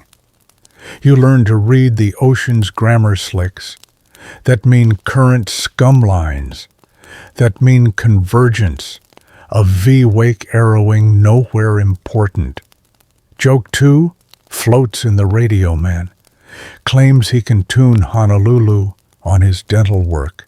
The navigator says he can dead reckon to the bakery. The pilot says both skills are mission critical. Signals crackle. You copy a weather broadcast, visibility, good ceiling, unlimited winds, light easterly, and write it on the chart margin as if words could keep clouds cooperative. You tune the direction finder and swing the loop, watching the needle hunt and settle, learning that even radio waves like to make a show of deciding.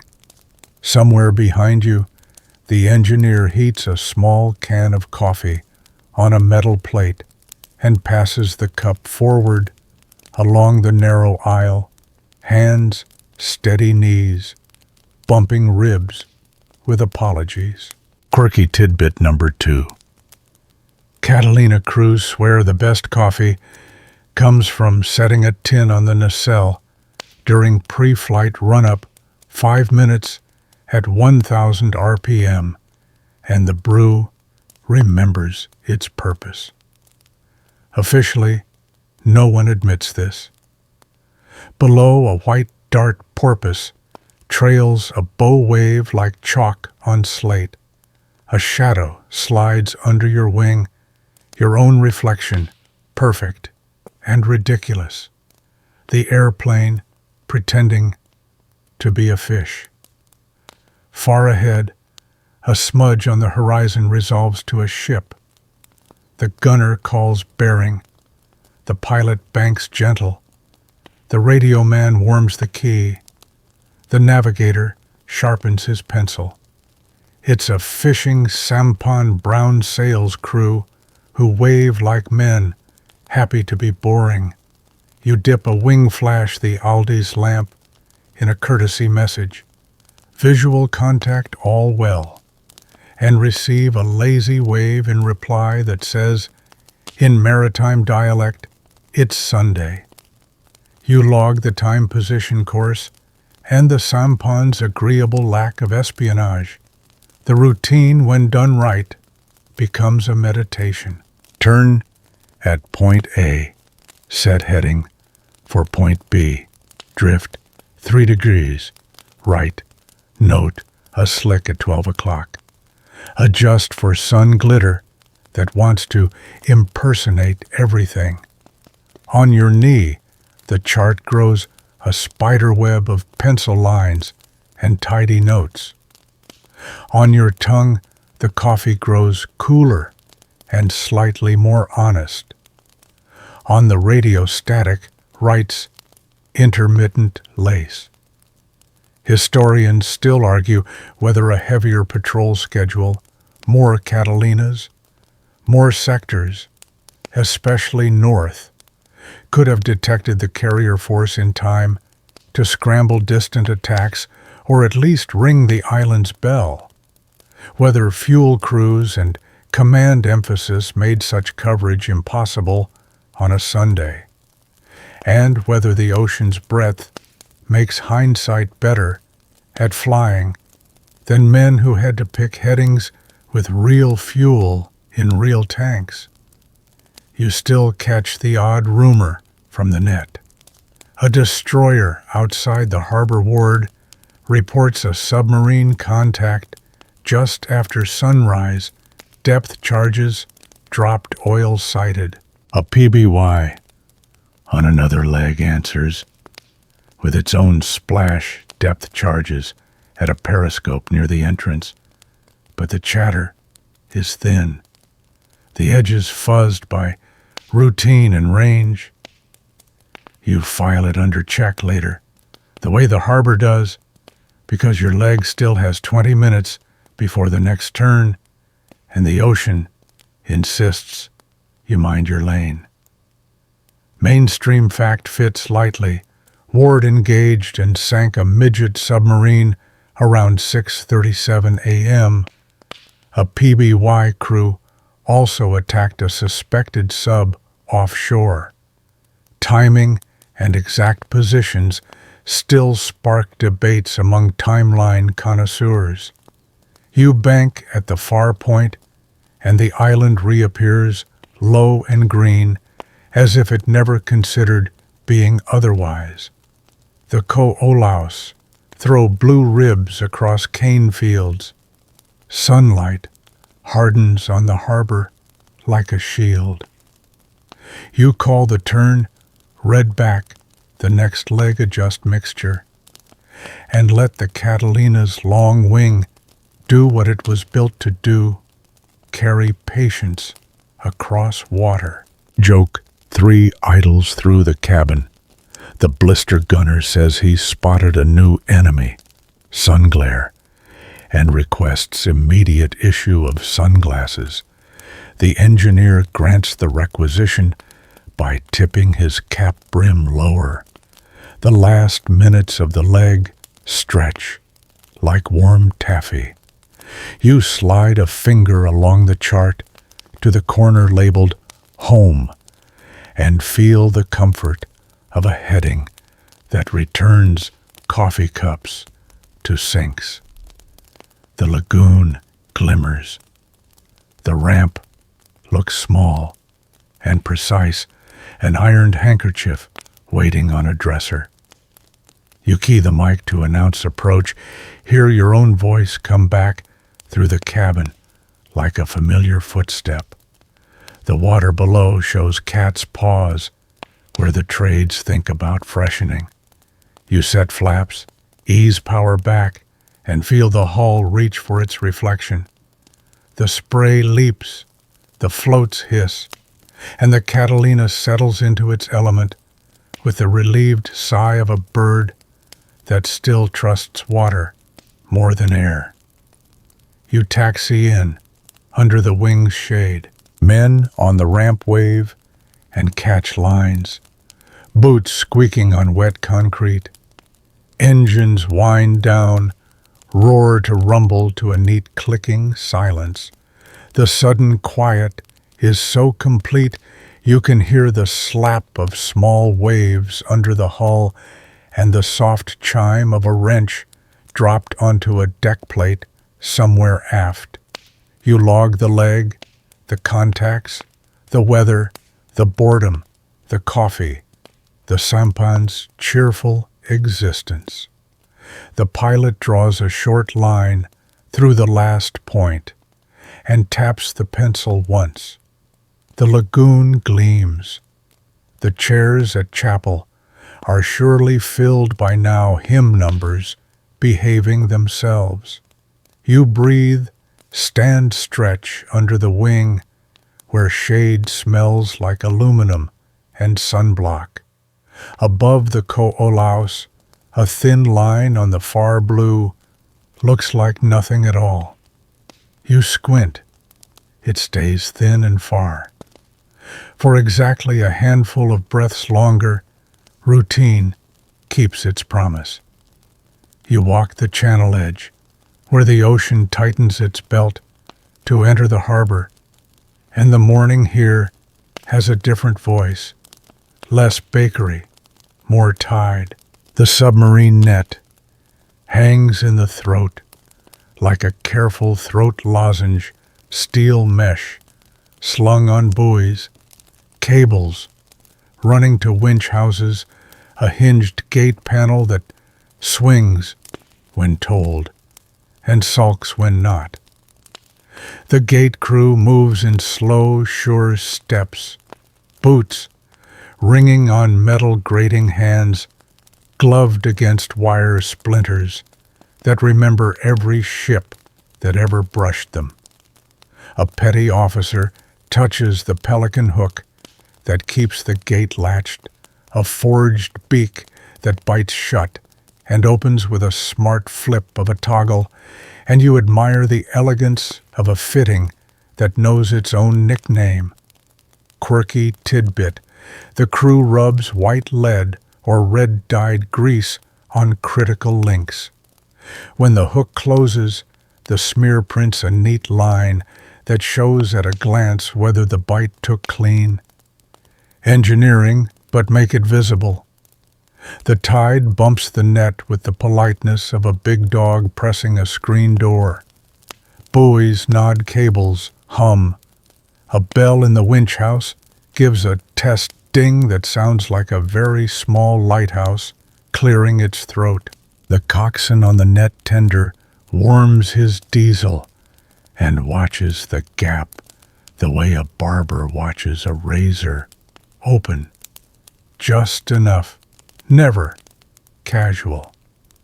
Farther out, the channel markers stand patient, red and green, agreeing for once. A pilot boat idles, crew leaning on the rail caps, pulled down to just above sarcasm. Slow power, the pilot says into a handset, the words rolling downstream to a tug nudging a barge. The tug answers with a low hoot that sounds like a promise to be reasonable. Joke one drifts on the swell. The pilot claims he can thread the net gate blindfolded. The coxswain says he'd prefer not to assist that miracle before church. Night had its own nervous footnotes. At 03:42, the little minesweeper Condor saw a periscope where periscopes don't belong, and blinked a blinker at the destroyer Ward. The message went up the chain, as messages do, in the dark, polite, precise, not yet persuasive. Ward prowled. Now it's past 6:30, and the channel has the watchful calm of a porch where someone heard a noise and decided it was probably the wind. Then Antares, a little cargo ship, towing a barge, spots a shape trailing the tow, a stubby conning tower in the wrong place, in the wrong hour, in the wrong life. Ward slides in white bow wave like a sharpened page, and at 6:37 she fires first a shot from her 4-inch that punches the conning tower, then depth charges that roll the sea into a foaming paragraph of emphasis. Mainstream fact stands firm at your elbow. USS Ward, commanded by Lieutenant William Outerbridge. On his first day in command, sank a Japanese midget submarine outside the Pearl Harbor entrance around 6:37 a.m., firing what are widely regarded as the first American shots of the Pacific War. Minutes later, a PBY dropped depth charges on a second contact offshore. Back at the gate, the petty officer logs times in a book that will by afternoon feel heavier than paper. Sun 40, gate tested and shut. 06:45, message relayed. 06:50, tug cleared inbound. The handwriting stays neat because neat is a way to keep fear non-transferable. A Marine on the gatehouse roof glasses the seaward bend elbows, planted, rifle-slung eyes learning the language of ripples. Anything the coxswain asks. Water, the Marine says, still looking. The answer satisfies both men, at least for this minute. The net itself is surprisingly beautiful, a geometry of threat made domestic. Buoys float in a row, like punctuation. The mesh, when hauled partly out for inspection, drips silver ropes of water into the green like long handwriting. Crewmen move along the top with monkey lines hooked to belts. Voices, low hands, doing their 1,000-time choreography clip check lean. Listen. A winch powel chatters. A gauge needle trembles and decides to obey. You put your palm on a straining cable and feel the faint violin of tide and steel playing a duet in B flat. Joke too small. but useful. A seaman swears the net sings different keys for flood and ebb. The petty officer says he'll authorize a tuning fork once the Navy funds piano lessons for porpoises. The pilot boat slides by and the pilot tosses a joke the crew has heard a dozen times and still enjoys. If you see me walking on water, close the gate. The petty officer salutes with 2 fingers and answers, I will close it behind you. The air has that pointed clarity before full sun, each sound with edges, diesel, knock, gull bark, bell ding, a far trumpet, warming for colors. On the outer bar, a swell trips and falls into itself with a satisfied hush. You think of the chairs at chapel, the band's valves oiled, the hymn numbers chalked in fat digits. The gate crew knows those numbers too. Their pockets smell of mimeograph and rope. Telephones do their morning rounds. One in the gatehouse rings short, long, and the Marine officer picks up. The call is from the District Operations Center. Ward engaged a submarine. The Marine says, Roger writes it down, underlines the time, and sets the pencil lightly on the pad, as if not to bruise the paper. The petty officer looks over, meets his eyes, and the 2 men exchange the kind of nod that is both relief and rehearsal. Historians still argue whether had the kill report propagated faster with klaxons, not pencils, the readiness posture inside the harbor would have shifted materially. In the final minutes, guns uncapped, ammo unlocked, aircraft dispersed. Others counter that the first wave's geometry and timing were too exact, and the peacetime key locks too literal for any call inside half an hour to change the first quarter-hour much. You scan the seaward bend with binoculars that smell faintly of the last man's aftershave. For a heartbeat, you imagine a thin bar of periscope, wake stitching the surface. Then the light skitters, and it is only tide. The gate crew opens the panel a few degrees for a returning launch. The hinge groans, a dignified older relative getting out of a chair. The launch passes men, raising hands in that compact sailor's wave that says everything from hello to keep your head without cluttering the air.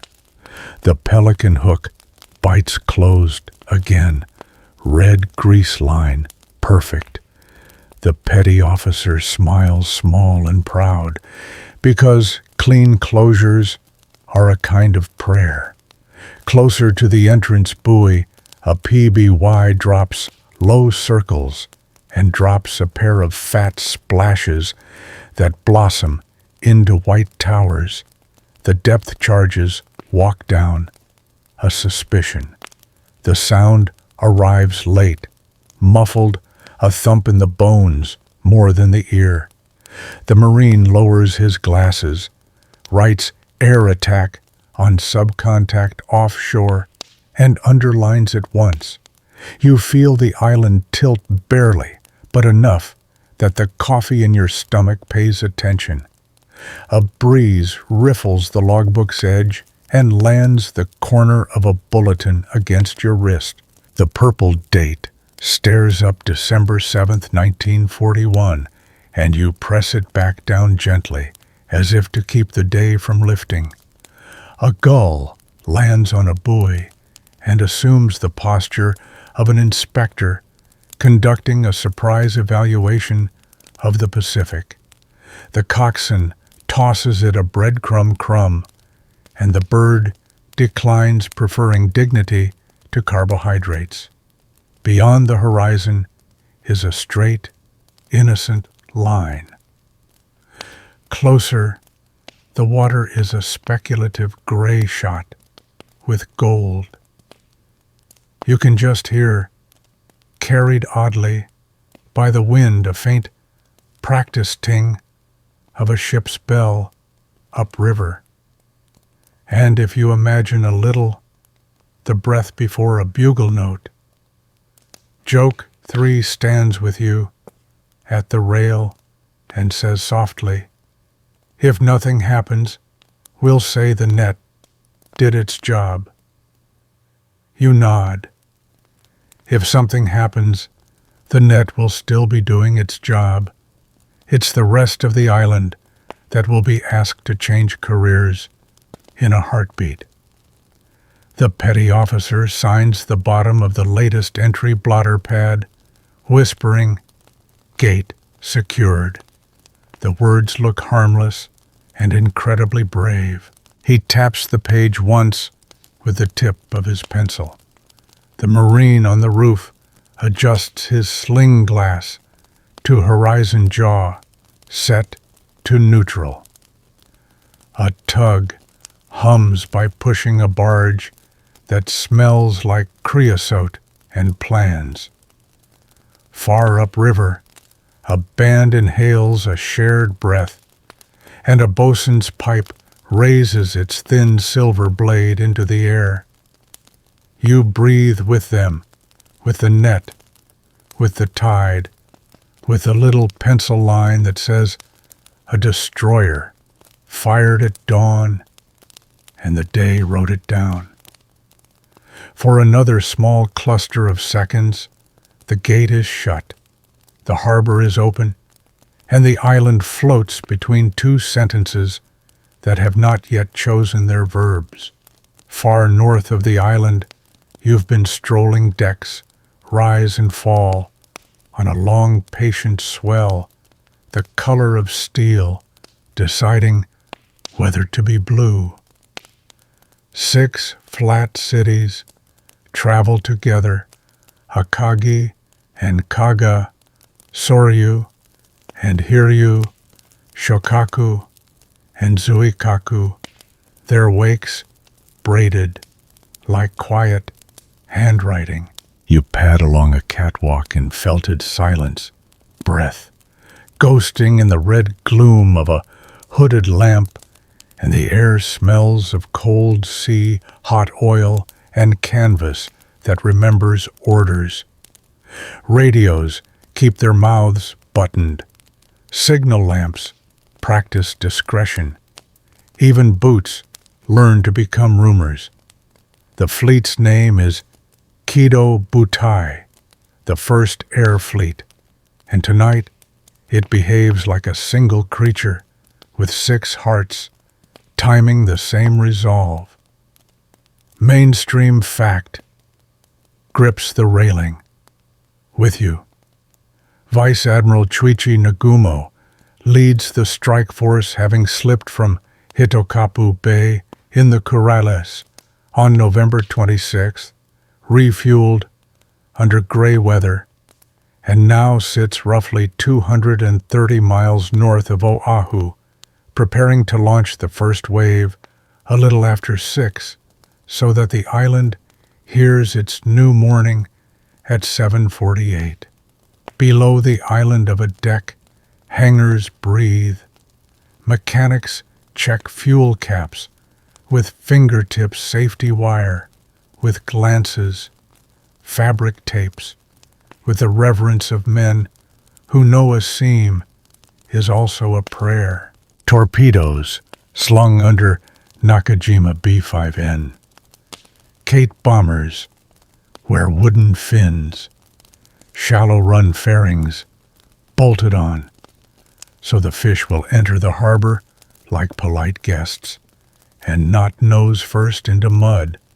Quirky tidbit: those fins will pop free once the torpedo bites water, plank-scented punctuation, drifting up as the weapon dives to a depth shallow enough to respect Battleship Row's floor. Nearby Aichi D-3A, Val dive bombers crouch with perforated dive brakes like gills.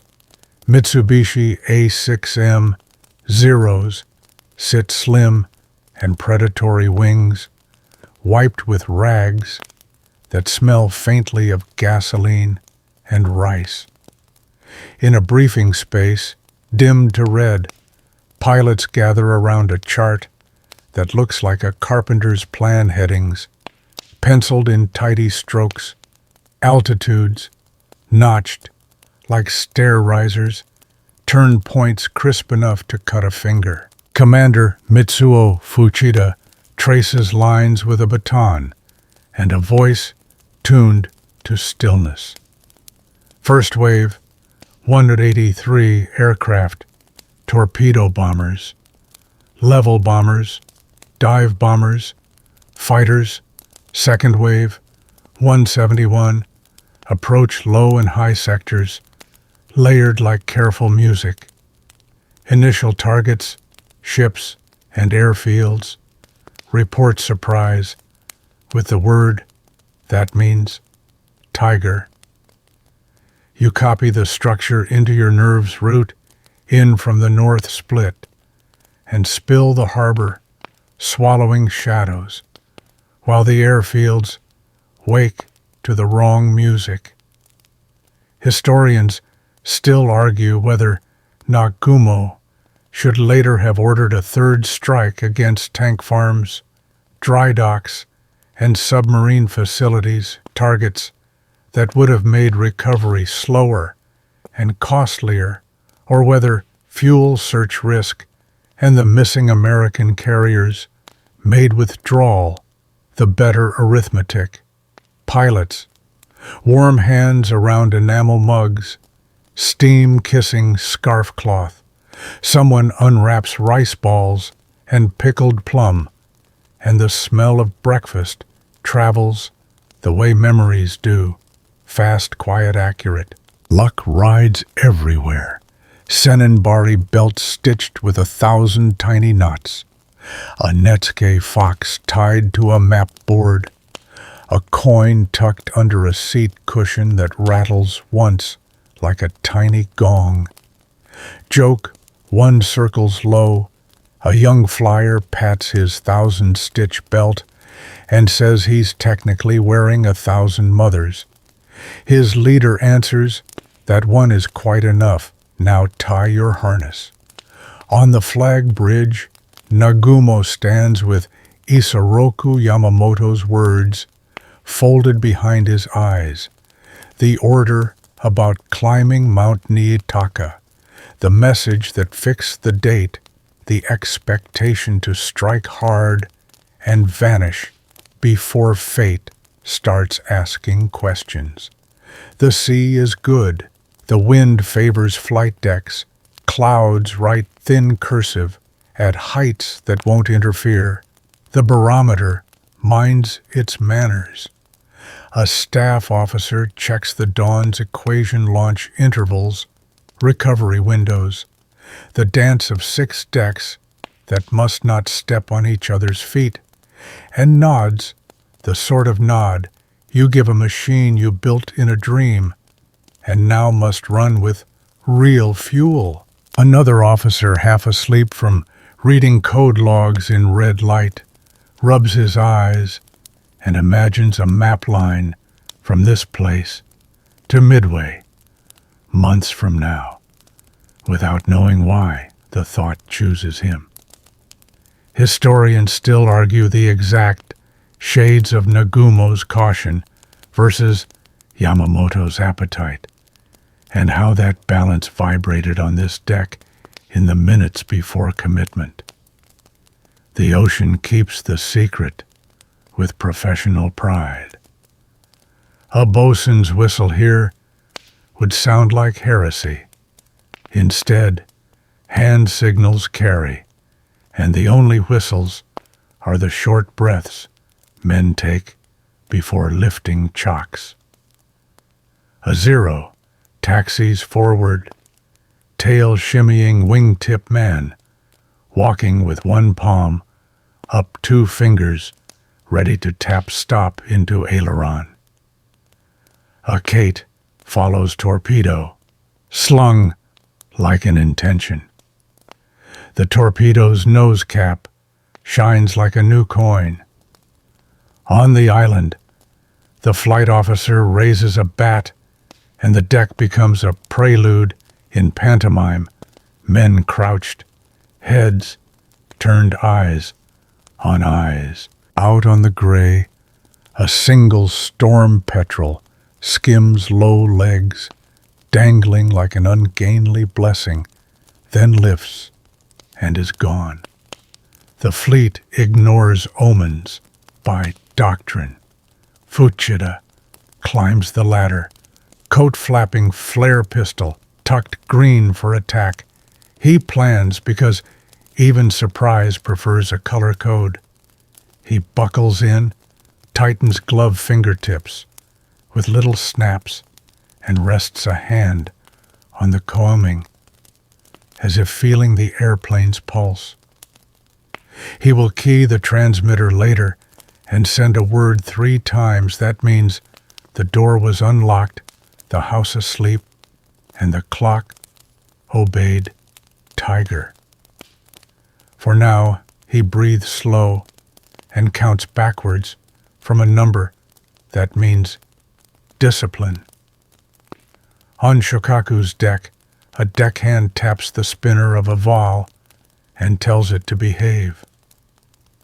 Another fingers a leather helmet seam and remembers the last patch job on a runway in the Bungo Channel when Winter pretended to be a tool. Coffee, strong, sweet, and technically frowned upon, makes a circuit in a battered kettle. Joke 2, soft as steam. A plane. Captain swears his Zero flies straighter if you talk to it in Kansai dialect. The pilot says he hears the difference in the carburetor and will try to be polite. Night finishes resigning. The east acquires a bruise of lavender, the bar in the wind that pilots love, the one that says lift will arrive on time, leans gently into the bow. Below decks, oilers pump compressors, cough oxygen bottles, hiss like snakes, making peace with duty. A teletype clatters far aft, in a compartment where words dress in holes. The message is old, already a mountain name and a date like a nail in wood. Somewhere in a pocket, a pilot carries a postcard to mail after a photograph of a child grinning around a cracker, a promise already spent on the future. On the horizon that is not the islands, a dull silver fleck would be a B-17 if anyone had time to look up. They do not, by plan. The clock stares. A whistle that no one else can hear in the harbor below you starts its prelude. Nagumo glances once more at a wind pennant and a barometer like a polite tea guest, then lifts 2 fingers to the signalman. Flags climb. Lamps wink, short, long. The Batman raises his paddles. The first Zero points its nose at the edge of the world and trembles like a greyhound asking permission. Historians still argue how much individual zeal colored the first run-ins, torpedo tracks, aimed under Oklahoma dive breaks, screaming toward Arizona, fighters scissoring for airfields, and whether doctrine or motive owned the first 3 minutes. It will always be both. A carrier breathes in whole, then exhales a plane. Tires rumble on planking tail lifts, spray of dawn off the bow, and the Zero lets go of the deck. Another follows, and another props biting the morning wings, wringing speed out of wind. Val's and Kate's, taxi noses, nodding tails, writing calligraphy for the cranes. On every deck, a rhythm takes hold. Chocks out, bat up, throttle lift. Repeat until the sky is busy. Joke 3 is just a blink. A deckhand pats a departing wheel pant and says, "Come back with good stories," as if stories, too, are fuel. Silence shifts shape. It isn't quiet now. It's focused engines, hand signals, wind across wires, the small, steady roar of intention, properly fed. The carriers turn gently into it, bows, slicing a book you've been reading all night. Far to the south, chairs wait under hymn numbers, flag halyards twitch with eagerness, a bugle tastes the air. Up here, the last Kate reaches the bow, the Batman's arms drop, and the airplane leaps the gap between plan and history. The sea accepts the weight of what just left and closes over it with a polite, unreadable face. Weather writes the palette with a careful hand. You feel it. First on your cheeks, the trades, soft, cool, courteous, out of the northeast, just enough to comb flag halyards and keep the bakery's steam moving in the right moral direction. High cirrus sketch faint fish bones across the upper blue, so thin they look like erasures rather than clouds.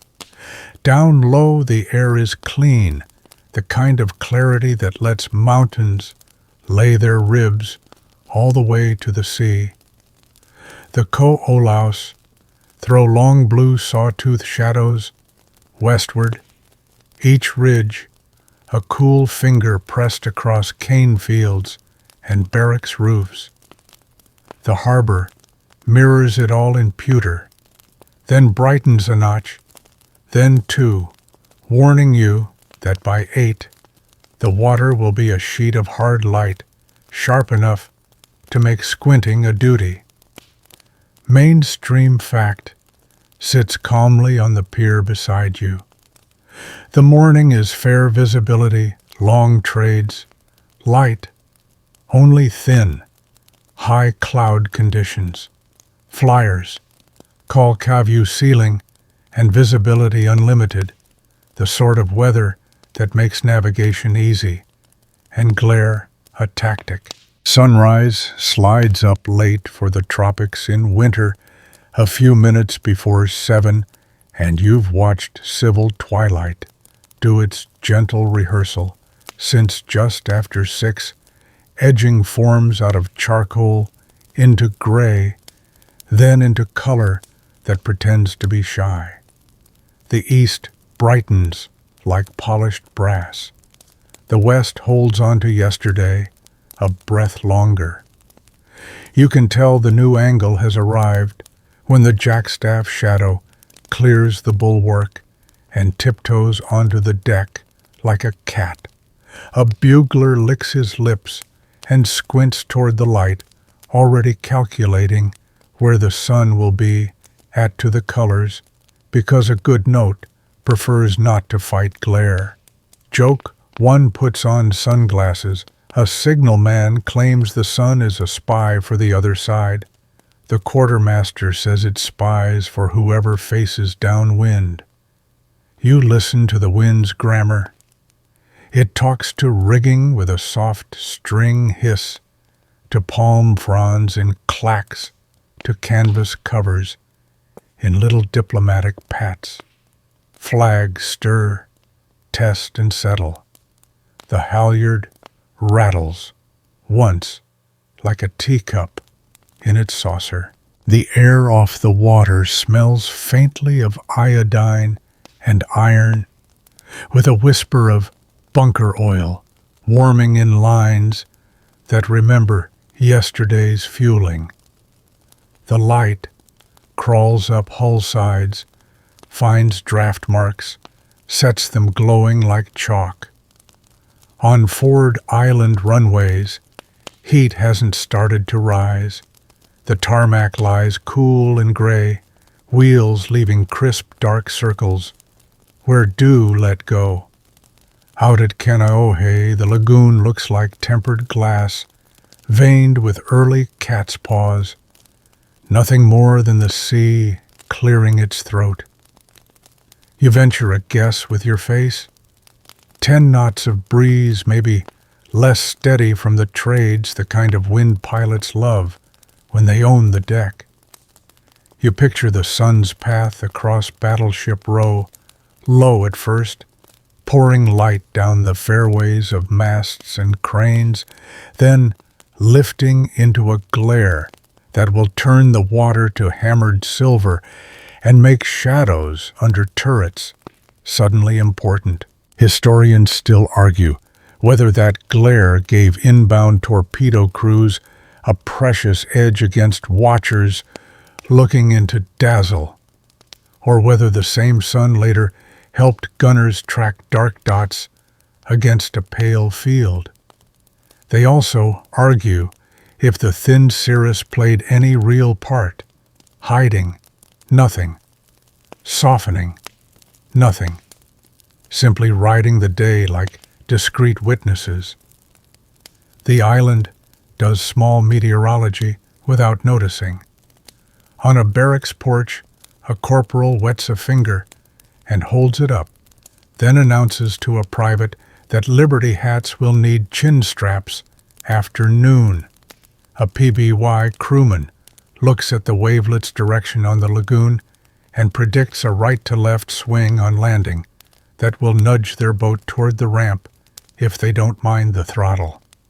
On a destroyer's bridge, a junior officer marks pressure, steady temperature, pleasant visibility, long you could count rooftops in Honolulu if you had nothing else to do.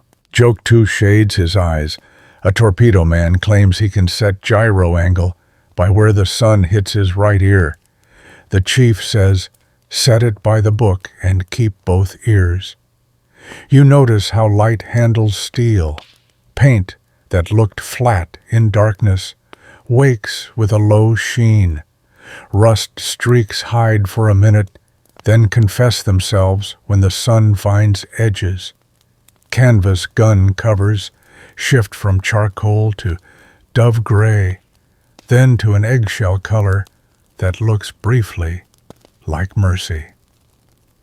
On Arizona's bandstand, the brass goes from dim to bright, in a breath bells catching coins of sun and throwing them back across the quarterdeck.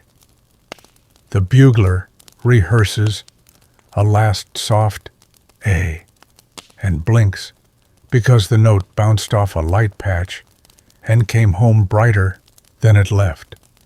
You watch the first seagull of the morning discover the sun, angle to wheel, and take up post with his back to the glare like a professional. Shoreline shadows stay long enough to be useful. Palm trunks, drawing tired pencils across grass hangers, wearing diagonal sashes, the control tower on Ford Island, tossing a stripe all the way to the water like a sundial that loves ships. The Ko'olaus blue ribs make flat land look folded. Down the channel, the white bite of surf at the reef shows teeth, each one a line of tiny glitter. Where the submarine net curves, the mesh hangs dark against the bright lace laid over a mirror. A Marine on the gatehouse roof rolls his shoulders, once pleased that the sun isn't in his eyes yet. he will be less pleased in 40 minutes. You pause and run the morning through a pilot's mind. Approach from the north sun, behind you island, lit up and cooperative mountains, blessing you with contour and harbor with contrast. Wind on the nose at the last minute helps lift. Thin cloud gives no turbulence and no cover. Glare off the water later will flatter a low run-in and punish anything that tries to look up fast without a brim. Somewhere far north, men kneel by their machines with paper strips pinned under map boards.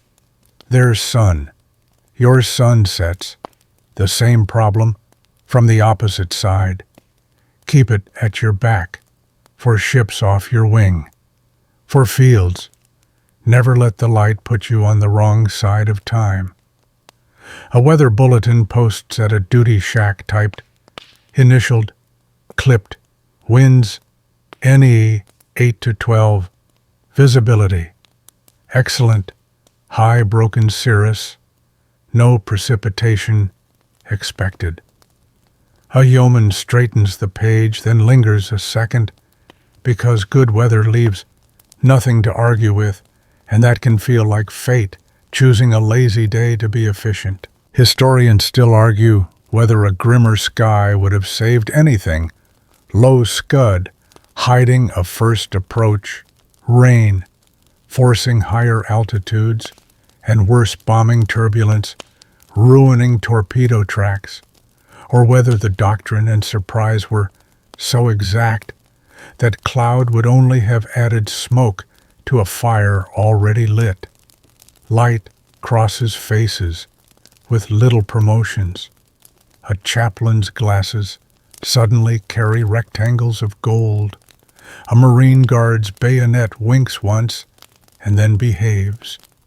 A cook steps to the galley door and squints at the harbor, decides the potatoes can drain another minute, and drinks the day with a quiet, complicated expression reserved for men who grew up landlocked and still find it odd that water has horizons. Joke 3 pulls his hat brim down.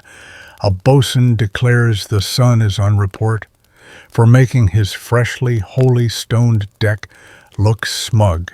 The seaman says he'll file the paperwork after church. By the flagstaff you watch threads of wind turn halyards into thin musical instruments, little zings and ticks as clips tap steel in a rhythm that thinks about first call. The ensign in its triangle waits blue field tucked and patient. The bandstands cast neat shadows that creep an inch between deep breaths. Over by the ammunition ready lockers, caps sit on guns. Like well-mannered hats, paint clean locks secure keys elsewhere in pockets that trust the weather. Sunlight sharpens every outline, and without meaning to, underlines the word routine wherever you look. You lean on a warm rail and let the morning soak your sleeves. The air tastes clean. The horizon wears an expression of perfect innocence. Over the Ko-Olaus, a faint penciled line high and too thin to fret over drifts west with the upper wind. It is nothing you can hold with eyes or worry with orders. The bugle waits. The flag wants its sky. The light has done its work, made everything crisp, visible, confident, convinced. In 5 minutes, the harbor will lift its voice together. In a handful more, someone else will ask the sun to help them aim. For now you take one long breath in, longer out, and let weather finish writing the last soft sentence of peace. You run a palm over a breech cover and feel canvas make a shushing sound. as if the gun prefers not to be woken before it has coffee. Caps are laced tight sights, plugged, tompions seated in muzzles like corks in very serious bottles. Ready-use lockers squat along the deck edge, low steel chests with hasps closed, seals unbroken, a film of morning salt shining on paint. Keys live in pockets that also hold watches and responsibility. A gun captain pats his breast, confirms the hard little weight, and keeps walking. Peacetime rules still own the first hour. Mainstream fact sits down on the splinter mats on most ships this morning. Anti-aircraft guns are not manned at full war stations. Ammunition is in magazines or sealed, ready lockers. Fuses are stored separate. Locks and keys follow careful custody. Ashore, many Army AA batteries keep guns in routine posture with some ammunition locked away for sabotage concerns rather than instant sky work. Open a locker. You'd sign for it. The log waits with a pencil tied on string, the Navy's idea of both trust and forethought. Time, name, rank, quantity. The page is clean for today. Yesterday's entries are all drills, all tidy. You glance at the padlock and hear a chief's voice in your head. You break the lead seal. You own the explanation. The seal glints like a polite dare.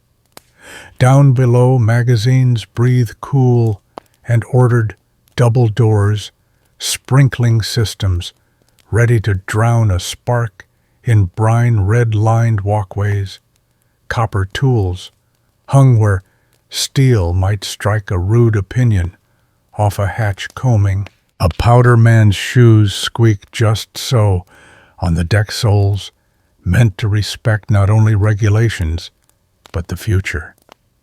On Arizona, the 5-inch 25s drowse under covers, elevation cranked to a dignified rest. On Tennessee and Maryland, similar batteries wait with their short, stout intent. On California, the same. Destroyers, further down the berths, keep their dual purpose 5-inch 38s, ship shape better suited for air or surface, but still under canvas, because Sunday says so. Clip-fed 50s and Lewis guns sit in armories ashore. At Hickam and Wheeler, many racks are tidy belts, boxed bolts, slid home only by order.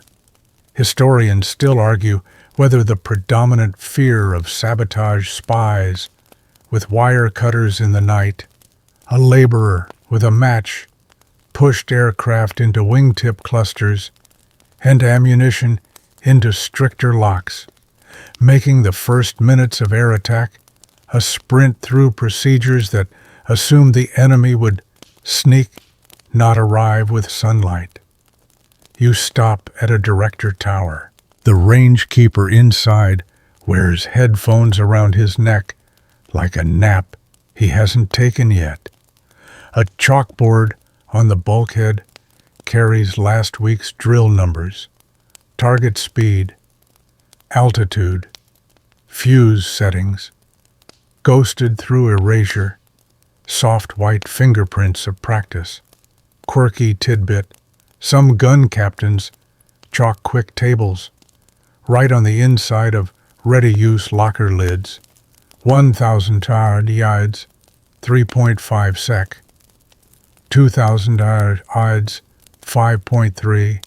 Little cheat sheets that would scandalize a manual and save seconds when seconds learn to be expensive.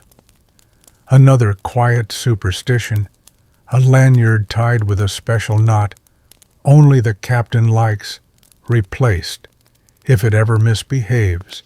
And yes, he swears the gun shoots straighter for it. At Fort Kamehameha, concrete pits hold 3-inch guns staring out to sea with the patience of old fishermen. Crews stand easy helmets, near hands, belts hung on pegs, a single round on display for training that looks suddenly too clean to be useful. Farther along, 37mm and 50 caliber positions wait by the airfields, many with their magazines locked in tidy crates, keys with duty officers whose pockets are practicing calm. A corporal scratches a dog behind the ears and then wipes his hand carefully before touching a cartridge. Joke. One leans on a sandbag. He bets the dog knows the ready box combination by smell. The sergeant says the dog is cleared for everything but fuse setting. Ashore, in hangars, the 50 caliber Brownings sit with covers pulled up like blankets under chins. Belts drape in gentle curves from tins, end-clipped tracer every 5th round, the way doctrine likes to see what it's doing. Sight covers wear terry cloth socks, sewn by machinists' wives, keeps dust off glass, and humor in inventories. On Kaneohe's ramp, the PBYs that stayed home have 30s in their blisters, with feed chutes, resting ammo cans latched. Gunners will argue in the canteen about whether to load now or at the buoy, then do as the chief tells them with the resigned elegance of professionals. You drift down to a magazine hatch and feel the temperature slide. Powder smells like faint ether and cardboard honesty. A red light hooded gives enough glow to respect labels. Black powder, special care. Fuses do not mix. The sprinkler valve tempts with drama. Open this, and your career becomes a cautionary anecdote, so you keep your hands behind your back and admire instead the perfect paint around the brass. A sailor checks a thermograph chart pencil, tracing a night spent within the lines. He signs, initials, stamps, and lines up the pen with the ruler because straight pens make straight days. Up again, sun sharpened. You run fingers under a gun cover, seam, find salt, grit, and think about time. How long to uncap? Run out. Crack a locker. Pass the first clips. Hand up the first shells. Set the first fuses. 2 minutes, 5, 10. Historians still argue the margins, whether an immediate general quarters after Ward's 637 report could have delivered unlocked lockers, crews at guns and belts hanging before 755, whether the island's layered command's Navy-Army district base could have passed urgency at the speed a torpedo runs, whether doctrine trained for neatness could have bent to improvisation without wasting the very seconds it wanted to save. A gun crew drifts past in twos, carrying nothing more martial than rags and jokes. One polishes a hand wheel until his reflection looks like someone trustworthy. Another counts primer caps and writes the number in a palm with stub graphite so he can't forget between bulkheads. Quirky tidbit. Number 2. Hot shell men keep asbestos gloves near their stations, big mitts that make a human look briefly like a benevolent oven. In drills, they practice catching ejected brass and tossing it into scuppers so nobody trips when the deck gets busy. Today, the gloves hang on hooks, pause at nap. You check a safe with the gunner's mate, a metal box. Inside a metal box, keys in order, tags aligned. Each key has a telltale lead seal with a tiny number, the sort of attention to detail that lets men sleep, even when radios talk too much. He taps the seal, shows you the number, and says with pride that sounds like humility, "Still ours." Joke 2. Peers into the safe, he says, "The keys multiply if you feed them lead and paperwork." The yeoman arriving with a form says he's here to starve them. Out on the quarterdeck, the band lines up for colors, instruments catching sun, as if brass were invented for this exact hour. The bugler tests a breath, a small private note, and steps to his mark. A bosun's pipe glints like a silver fish and waits for the hand that will lift it. The key in the gun captain's pocket sits against his ribs, heavier than it should. He taps it once, habit, superstition, inventory, and looks at the flag, not the padlock. The breeze freshens, a polite half-knot. A faint smell of cordite ghosts out of memory, but it's only diesel kitchen heat and newspaper ink. Down by the gate, the log shows Ward's report in neat handwriting.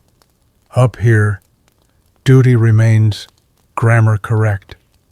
The ready-use locker's seal still shows its tidy red line. The fuse tins still sleep under straps. The lanyard knot still makes its favorite shape. Joke 3 quiets his voice and straightens his cap. A seaman asks the gun captain if he thinks they'll ever really need to rush this drill. The captain answers, without drama, "I think we'll do what we always do faster." He checks his watch. 2 minutes to first call. The chaplain smooths his sermon. The Marine on the roof scans the clean horizon that has stopped being reassuring and started being a question.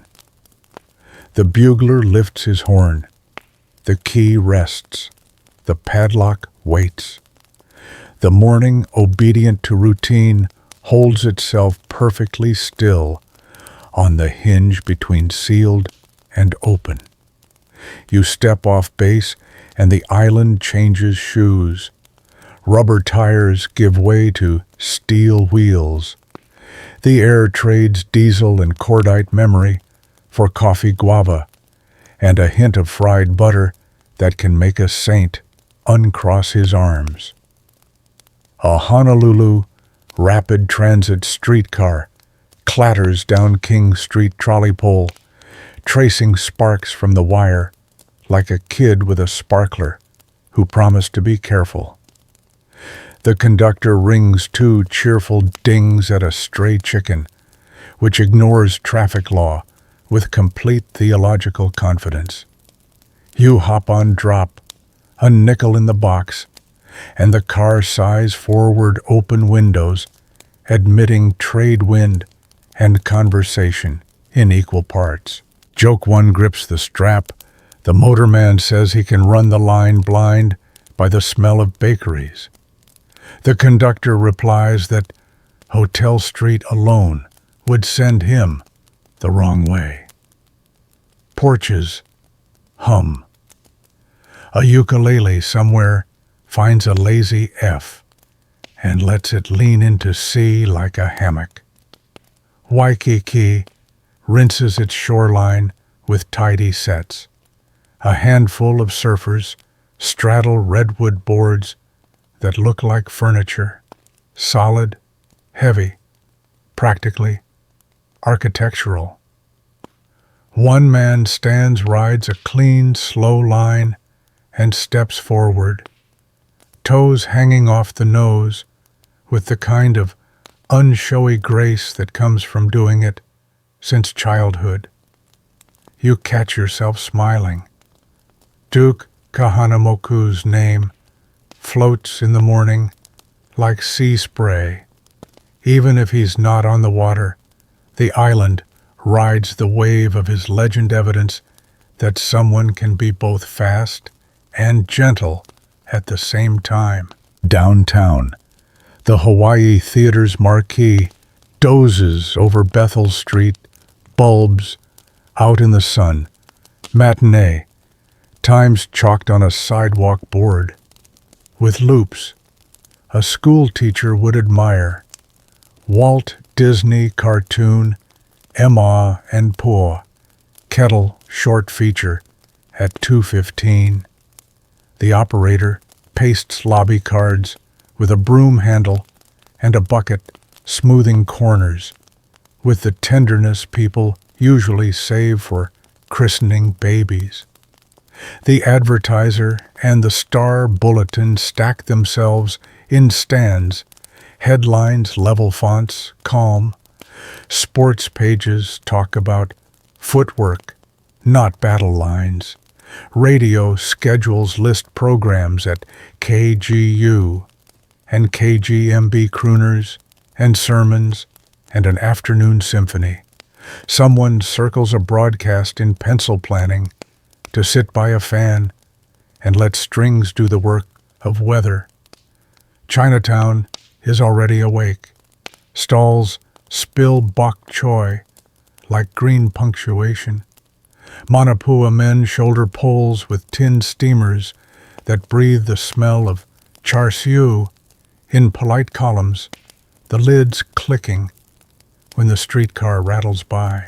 Crack seed jars shine like stained glass in doorways. Kids press noses to glass and rehearse their arguments. In a lane, a wok speaks fluent sizzle Simon broth, lifting its own gentle fog. You accept a paper cup of shave ice from a vendor who shaves the block with long, confident strokes. The syrup tastes like red and childhood. Quirky tidbit, cold and sweet. Some families mix azuki beans into the bottom of the cup for luck and texture. The beans slide around like tiny patient planets, and you respect them by eating slowly. Church bells tick in differing dialects. Kawaiahao rings its choral block chorus. A Catholic mission answers in bronze. A small Shinto shrine lifts smoke like a slim vertical thread. Buddhist gongs send rounder notes that sit longer on the air. People move in Sunday choreography, white dresses, aloha shirts, fresh lei shoes in one hand, for the walk hymn book in the other. A boy in a newsboy cap practices his sales pitch extra, though he has nothing extra yet. A mother rehearses a glare that promises to buy a paper after church, not before. Joke 2. Doffs his hat. A cop on the corner tells the newsboy that if he shouts extra before there's one, the headlines will grow out of embarrassment. The kid says he's simply encouraging the future. Streetcars bow around corners. The driver flicks a wrist. The pole jumps the frog at the switch, and everyone in the car leans like a school of fish. On Hotel Street, bars are closed but sweeping. A piano behind a door tests a single chord, and goes back to being furniture. A barber sets a chair outside, strop, humming with the exact rhythm of gossip. A tailor pins a cuff with the same concentration as a navigator setting a course. The town is a machine that respects Sunday by turning slower, not stopping. Mainstream fact strolls alongside Honolulu in 1941. Holds nearly 180,000 people. Native Hawaiian Japanese, Chinese, Filipino, Portuguese, Haole plantation families up early for services, and market soldiers and sailors on Liberty streetcars still clanging. They'll stop for good later this month and hand the city to buses, radios, tuned to familiar announcers whose voices will in minutes learn a new register. Up Nuanu shade holds cool like water in a bowl. Houses here wear deep lanais and confident hibiscus. A boy tosses a ball against a step and catches it with the satisfaction of a person who has decided to be a first baseman when he grows up. A dog supervises tail tapping half-tempo. Down at Ala Moana, couples stroll shoes in hand, leaving heel prints that the tide practices, erasing gently. In a kitchen somewhere, malasadas, bubble no, not Leonard's, yet just Auntie's, with cast iron and generous wrists, sugar fogging windows, coffee rising like a second bell. The city smells like salt and breakfast and ink and starch and a little gasoline that agrees to behave. A trolley clangs past a window where a radio mumbles. KGU's announcer reads the church schedule. The weather then plays a light march as if to help the island button its collar. Somewhere in that studio in less than an hour, someone will say, "Air raid, Pearl Harbor." This is no drill, a sentence that will leave fingerprints on every kitchen table in town. Historians still argue the exact minute the first bombs fell. Kane Ohe Bay hit at about 7:48, Iwa mooring mast, early as well. Battleship Row slammed at 7:55 with torpedoes, walking their bright lines under Oklahoma and West Virginia. They also argue which voice first broke civility on the air, KGU's, KGMB's, or a relay timelines drawn in pencil that will never quite stop smudging. On the beach, a photographer frames a couple against the Royal Hawaiian's pink Spanish curves. He asks for stillness. The surf obliges. The couple laughs anyway, and the camera catches the laugh like a seashell catches sound. A bellhop sweeps the porte cochere and lines up luggage with a reverence that suggests each suitcase contains better clothes than his and fewer problems. A taxi driver leans on his fender and tells another driver about a fare last night who tipped with a fresh pineapple, and both men nod, as if this proves the universe keeps a ledger. At the waterfront market, fishermen haggle in 3 languages and 2 currencies. Tails slap scales, flash, ice smokes in wicker baskets. A woman in a floral dress buys a ulua, slings it under her arm like a polite club, and heads home humming. The clock on Aloha Tower looks righteous, and large 4 faces stitched to the sky with clean numerals. A sailor glances up, adjusts his pace to meet a bus, and thinks about which theater has the best seats under the fans. He does not think about helmets, because helmets belong to drills, and drills belong to weekdays. You feel the island's pulse through your shoes. Streetcar rails thrum in steel surf taps. Shore bone bells carve the air into manageable pieces.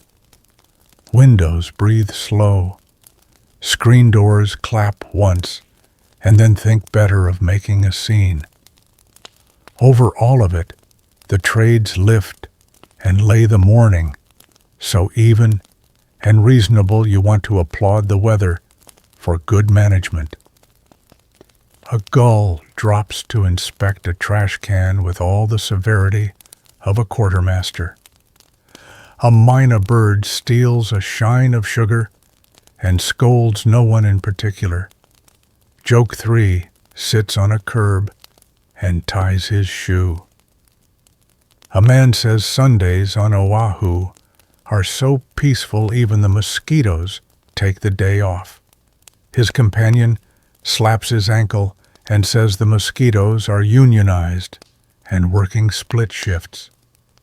You stroll past a Shinto gate strung with Shimenawa rope and zigzag paper. A priest sweeps stone with tiny strokes, placing quiet between pebbles. Across the street, a Methodist choir files, in white gloves, hymn books, hats, like little ships. The city balances without wobble temples, and chapels, Saimin, and roast lei, and starch, ukulele, and march. Historians still argue how the mixture held in the hours after the first siren stories of neighbor, helping neighbor no matter the flag in the living room, stories of suspicion, quick as a spark, and whether the island's layered loyalties bent or broke under the weight of orders that arrived before noon. For now, loyalties are simple to the list on the icebox. The pew, on the aisle, the seat near the fan, the matinee at 2:15, the plate lunch after. The streetcar rings for a stop near a corner market, where the owner sweeps sugar from the doorway with a speed that suggests he expects customers, not weather. A woman buying rice pauses, looks mauka at the ko'olaus, and smiles, because the blue is the exact blue of a childhood ribbon. You follow her gaze and see only patience. Far out beyond your version of distance, a faint smudge gathers with intent. Here, a boy practices a layup against a backboard nailed to a monkey pod tree. The ball thunks, the rim rattles, and a mango falls, convincing the boy he is mighty. You keep walking the rails, singing the breeze, rehearsing its one gentle line, and the city, kind and complicated, keeps its Sunday exactly on time for a few more generous breaths. You duck into a berthing compartment where morning sounds small on purpose. Zippers, laces the soft hiss of a blade on jaw. Bunks fold up like closed books. Sea bags lean with the weariness of furniture that travels. You sit on a locker wedge, a bit of mirror into a bracket, shared by 3 other faces, and scrape a path through lather that smells faintly of bay rum and ship's water. The deck tilts almost imperceptibly, just the harbor's gentle shrug, and you steady the razor with 2 fingers because a nick on Sunday feels like insulting stationery. A shipmate hums last night's swing tune under his breath until the melody remembers it's a march and straightens up. Whites come out of pillowcases like snow that believes in rules. You crease a collar edge with a thumbnail and a prayer. A kid who's mastered starch evangelizes to a skeptic sugar water for knife creases bluing in the rinse, for halo brightness, hat press warm as sunlight. Quirky tidbit strolls by with a grin. Some men roll their black neckerchiefs on a Coke bottle for a perfect rope, then tuck a safety pin through the back so the knot looks clean and the chief looks pleased.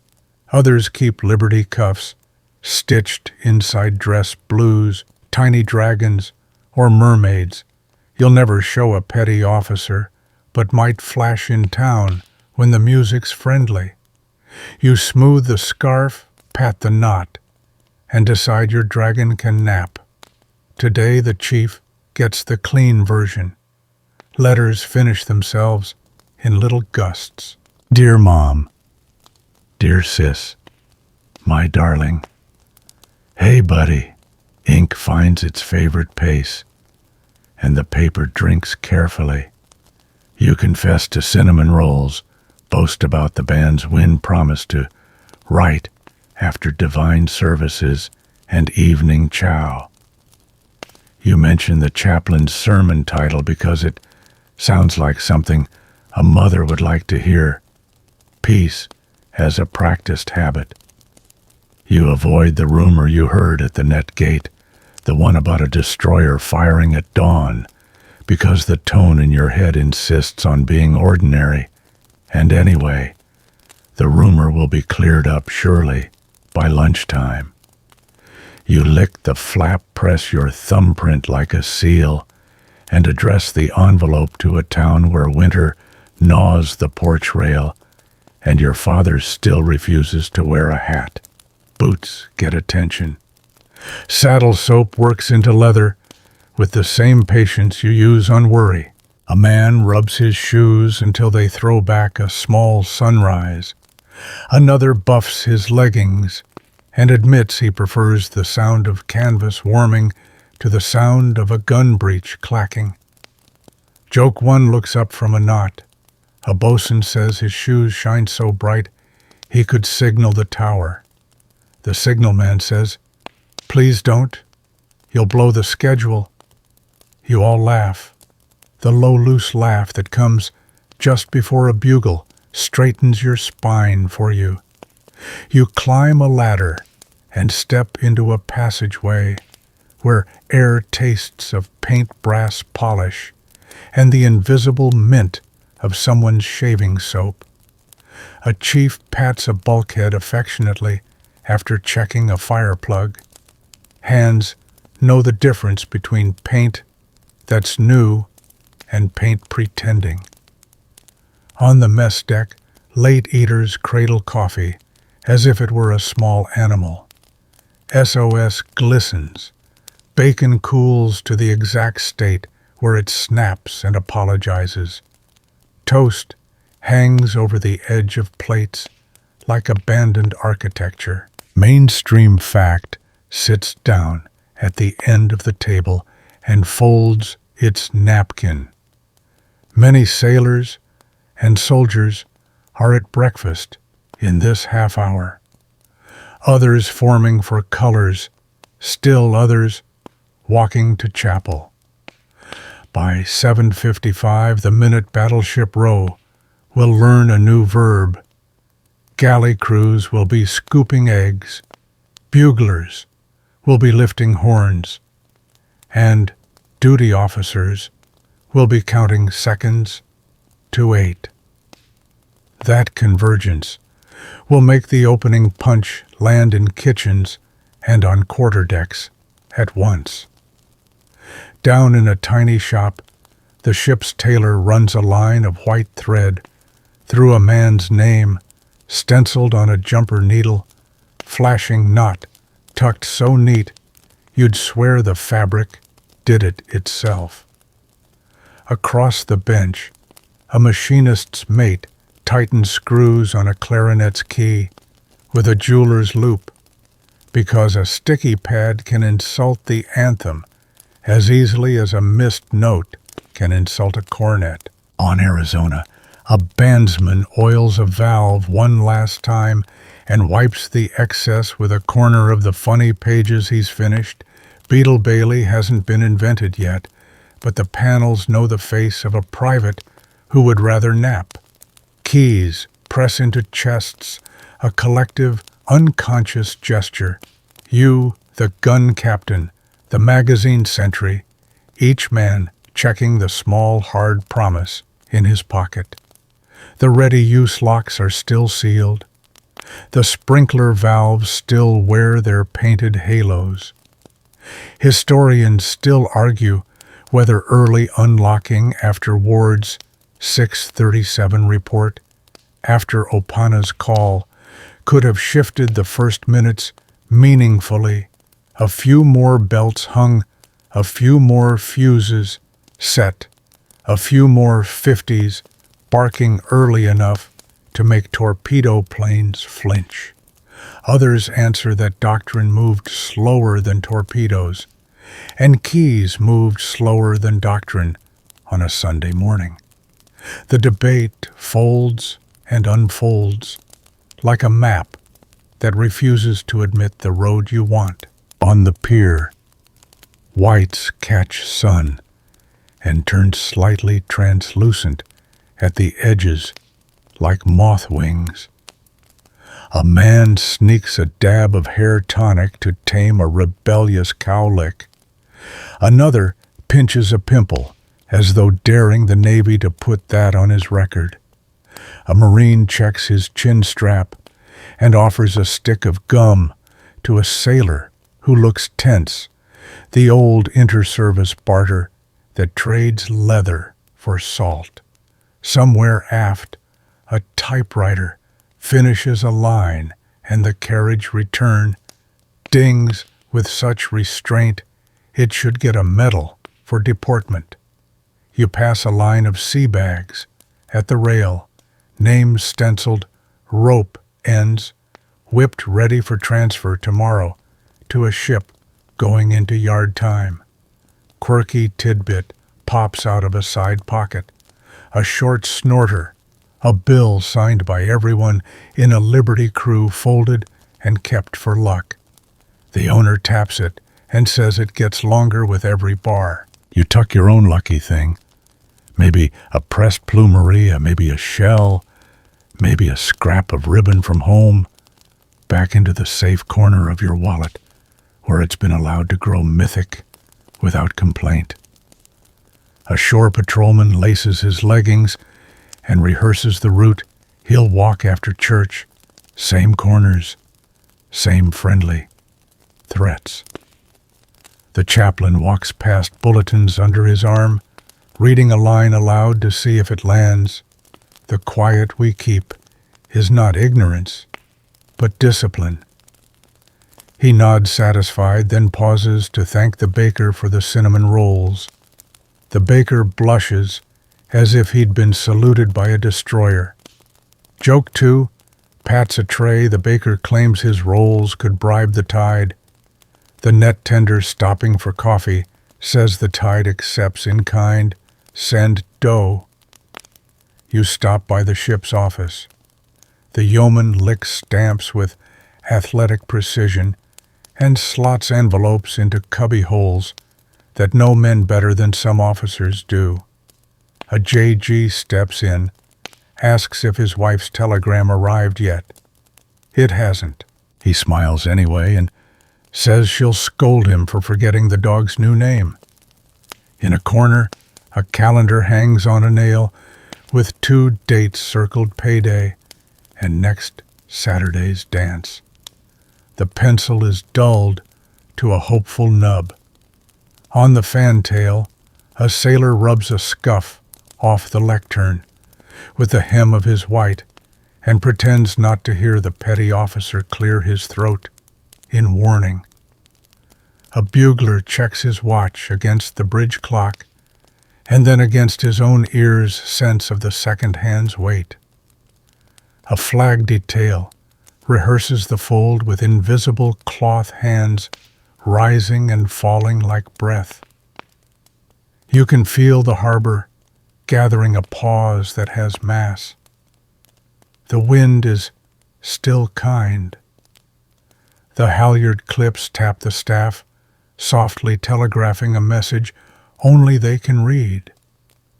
From ashore, a faint smear of engine noise wanders in so thin it might be a truck on a distant road. You tilt your head. It thins into ordinary. You are good at convincing sound to behave. A mail sack thuds onto a cart. Last delivery before church. A bandman tucks a letter into his case with the music and taps the latches like a blessing.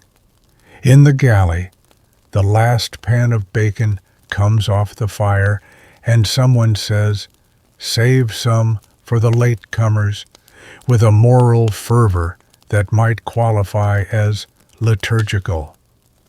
Joke 3 ties his tie in the reflection on a brass capstan. Head, a seaman says, if he keeps this knot perfect, the chief will be speechless. The band kid walking by says the chief being speechless is an untested hypothesis. You laugh, lips closed, because the bugler's about to raise the horn. He inhales and then does not play. This is a private breath, the last one he will own entirely all morning. You match it without meaning to. Down by the net, a pencil taps a logbook. Up on Opana, a truck door slams by the mess hall. Far north, paddles drop throttles, go forward, and the ocean writes a line in froth. Here on deck, you smooth the front of your whites, touch the corner of your folded bulletin, and turn your head toward the flagstaff. As the first sliver of sun finds the brass ball at its peak and makes a bright, perfectly round promise, flag details form with the calm concentration of people threading a needle together. You take your place at the line, white gloves, snug thumb, and forefinger, already remembering the feel of grommet and halyard. The ensign lies folded on the petty officer's arms, weightless and enormous, a triangle that contains weather breakfast and promises. Steam from the galley drifts shoreward, a sweet salt ribbon of bacon coffee and hot metal that makes even the most pious consider tithing in cinnamon rolls. The bugler eyes the flag, checks the bridge clock, and draws in that deep, private breath buglers teach themselves, long enough to steady the day, short enough to leave room for the first note. Joke 1 clears its throat. The cook at the scuttle door declares his bacon smoke is so thick the signalman could use it for semaphore. The signalman answers that if the smoke starts spelling words, he'll file a requisition for ham. First call. The bosun's pipe lifts silver and thin, the notes slicing the morning into attentive pieces. Hats come down to brim spines, lengthen a notch. Conversation folds itself into pockets. The band raises horns as one body, made of brass and lungs. Somewhere aft, a chair scoots once and then decides to be quiet. At the harbor mouth, the net lies contented. Up on the ridge, a mess hall door swings. Out over the Pacific, the thin far rumor of engines thickens a degree you could deny if you wanted to keep ordinary. You do not deny. You just keep your hands ready and the breath slow. The bugle's attention rides clean and bright, bouncing off turret and tower, touching water, and coming back polite. The band's first chord settles under it like a floor. Trumpets show their teeth to the sun. Trombones smile, a wider, slower smile. The color guard steps to the staff, left, right, left, gloves, white as punctuation. The halyard clips click together, a little wedding ring of sound, and you feel the woven line bite softly through cotton. On Ford Island's grass chapel chairs hold their occupants with care. Hymn numbers wait. An organ stop labeled diapason daydreams about the first chord. Mainstream fact stands among the brass colors on Navy ships customarily sound at 08 hours. At Pearl Harbor, many bands and buglers were forming or already playing when the first Japanese aircraft appeared. Opening attacks struck Kaneohe Naval Air Station and Iwa Mooring Mast Field around 7:48 to 7:51 with torpedoes, running into Battleship Row at approximately 7:55, collapsing the morning into fire mid-anthem on some decks. On Nevada's forecastle, the band lines up instruments glinting like wet stones. On Arizona, the bugler's bell points toward the jackstaff, his eyes on the baton, his jaw relaxed the way practice orders it to be. On California, a clarinetist adjusts a reed he swears is conspiring against patriotism, and then smiles because the note answers him anyway. The chaplain on the fantail rests a hand on the lectern fingertips, feeling the minute's pulse through steel and wood. The Marine Guard at the gatehouse shades his eyes, horizon sitting in the V of his fingers like a level bubble. The wind holds steady out of the northeast. Flags promise to rise clean and sure. You are counting seconds without appearing to. Joke 2 leans against the bulkhead. A band kid whispers that if the bugler nails the high note, the sun will sign his Liberty card. The bugler flicks his eyes sideways, grins and says, "The sun is a tough grader, ashore." Honolulu breathes in chords of its own. A streetcar bell, 2 dings at a corner, a priest's footstep on wooden stairs, an announcer at KGU adjusting his script so the weather leads the hour. At the Intercept Center, phones are learning impatience. At the net, a pencil has just underlined ward reports, sub-destroyed for the 3rd time, each underline darker. In the radar shack, a cook sets down a plate of eggs and says, "How was the scope?" And Private Lockhart answers, busy with a tone that nudges vocabulary toward a cliff. Historians still argue whether the gap between those words and a general alarm could have been closed by a different voice, a different desk, a different moment. They also argue which exact minute deserves the title.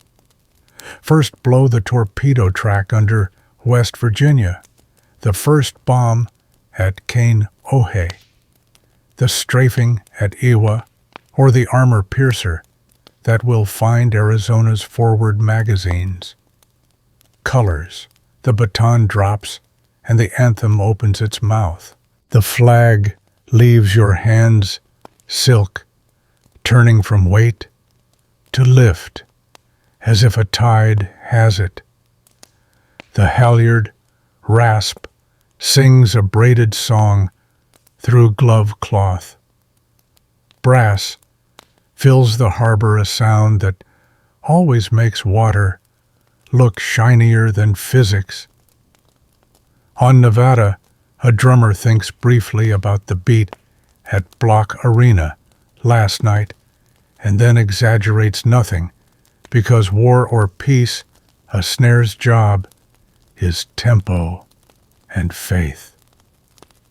On Oklahoma, a trombone slide nails its first travel, and the player feels for the tiny private joy it is that for once the grease and the morning agree.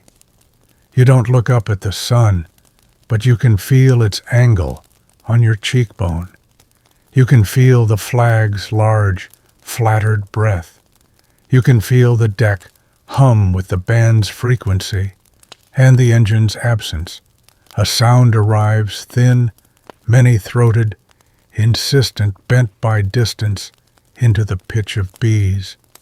You keep the halyard moving, steady, dignified, because dignity is a rate of climb as much as a behavior. The Marine on the roof lifts his field glasses and does not lower them. A coxswain turns his head as if a friend called his name from another pier. A cook in a scuttled doorway freezes with a ladle halfway to a plate, steam writing an undecided sentence between his hand and the air. The bugle does not flinch. The band does not stutter. The flag rises undistracted, which is its own kind of courage. You spare a single glance to the north because eyes are treasonous in honest ways. The line on the sky has grown seams, points, then pairs, then more dark petals against a pale field, the geometry of a plan, approaching the minute it earns a verb. You lower your gaze to the halyard and the grommet. Keep the rate, keep the rhythm, keep the morning as long as you can.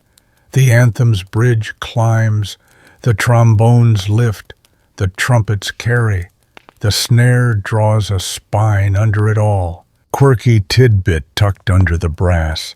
Some ships drill the exact seconds of hoist to match the anthem so closely that the flag kisses the truck on the last chord. Bands brag about how often they park it on the ball. Your hands know the feel of hitting the top at the precise heartbeat the music resolves. Today your hands aim for it, as if nothing else is happening, because finishing the note is a way to square the moment. A gull still committed to ceremony wheels and faces the ensign as if auditioning for a painting. A cat on a pier post watches the rising cloth like prey it has decided to respect. The bugle's final phrase turns for home. Somewhere north, a flare will arc green. Somewhere in a cockpit, a word will key 3 times. That means surprise achieved. You finish the pull hitch, the halyard, and lay your palm flat on the staff as the last chord lands clean round proud. For half a breath, the harbor is exactly itself. Flag high, bacon, warm, brass, shining, coffee, strong chairs, waiting, keys still in pockets, and the air humming with a sound that could still, if you let it be, a truck on a distant road. Joke 3 comes. Anyway, small and brave a seaman murmurs. Sun graded him an A, and the bugler, lowering the horn, with hands that suddenly need something to do, whispers back, let's hope she curves the rest of the morning. The Marine lowers his glasses. His mouth opens to shape a word that is not amen. The chaplain's hand tightens on the lectern. A bosun's pipe leaps to a throat.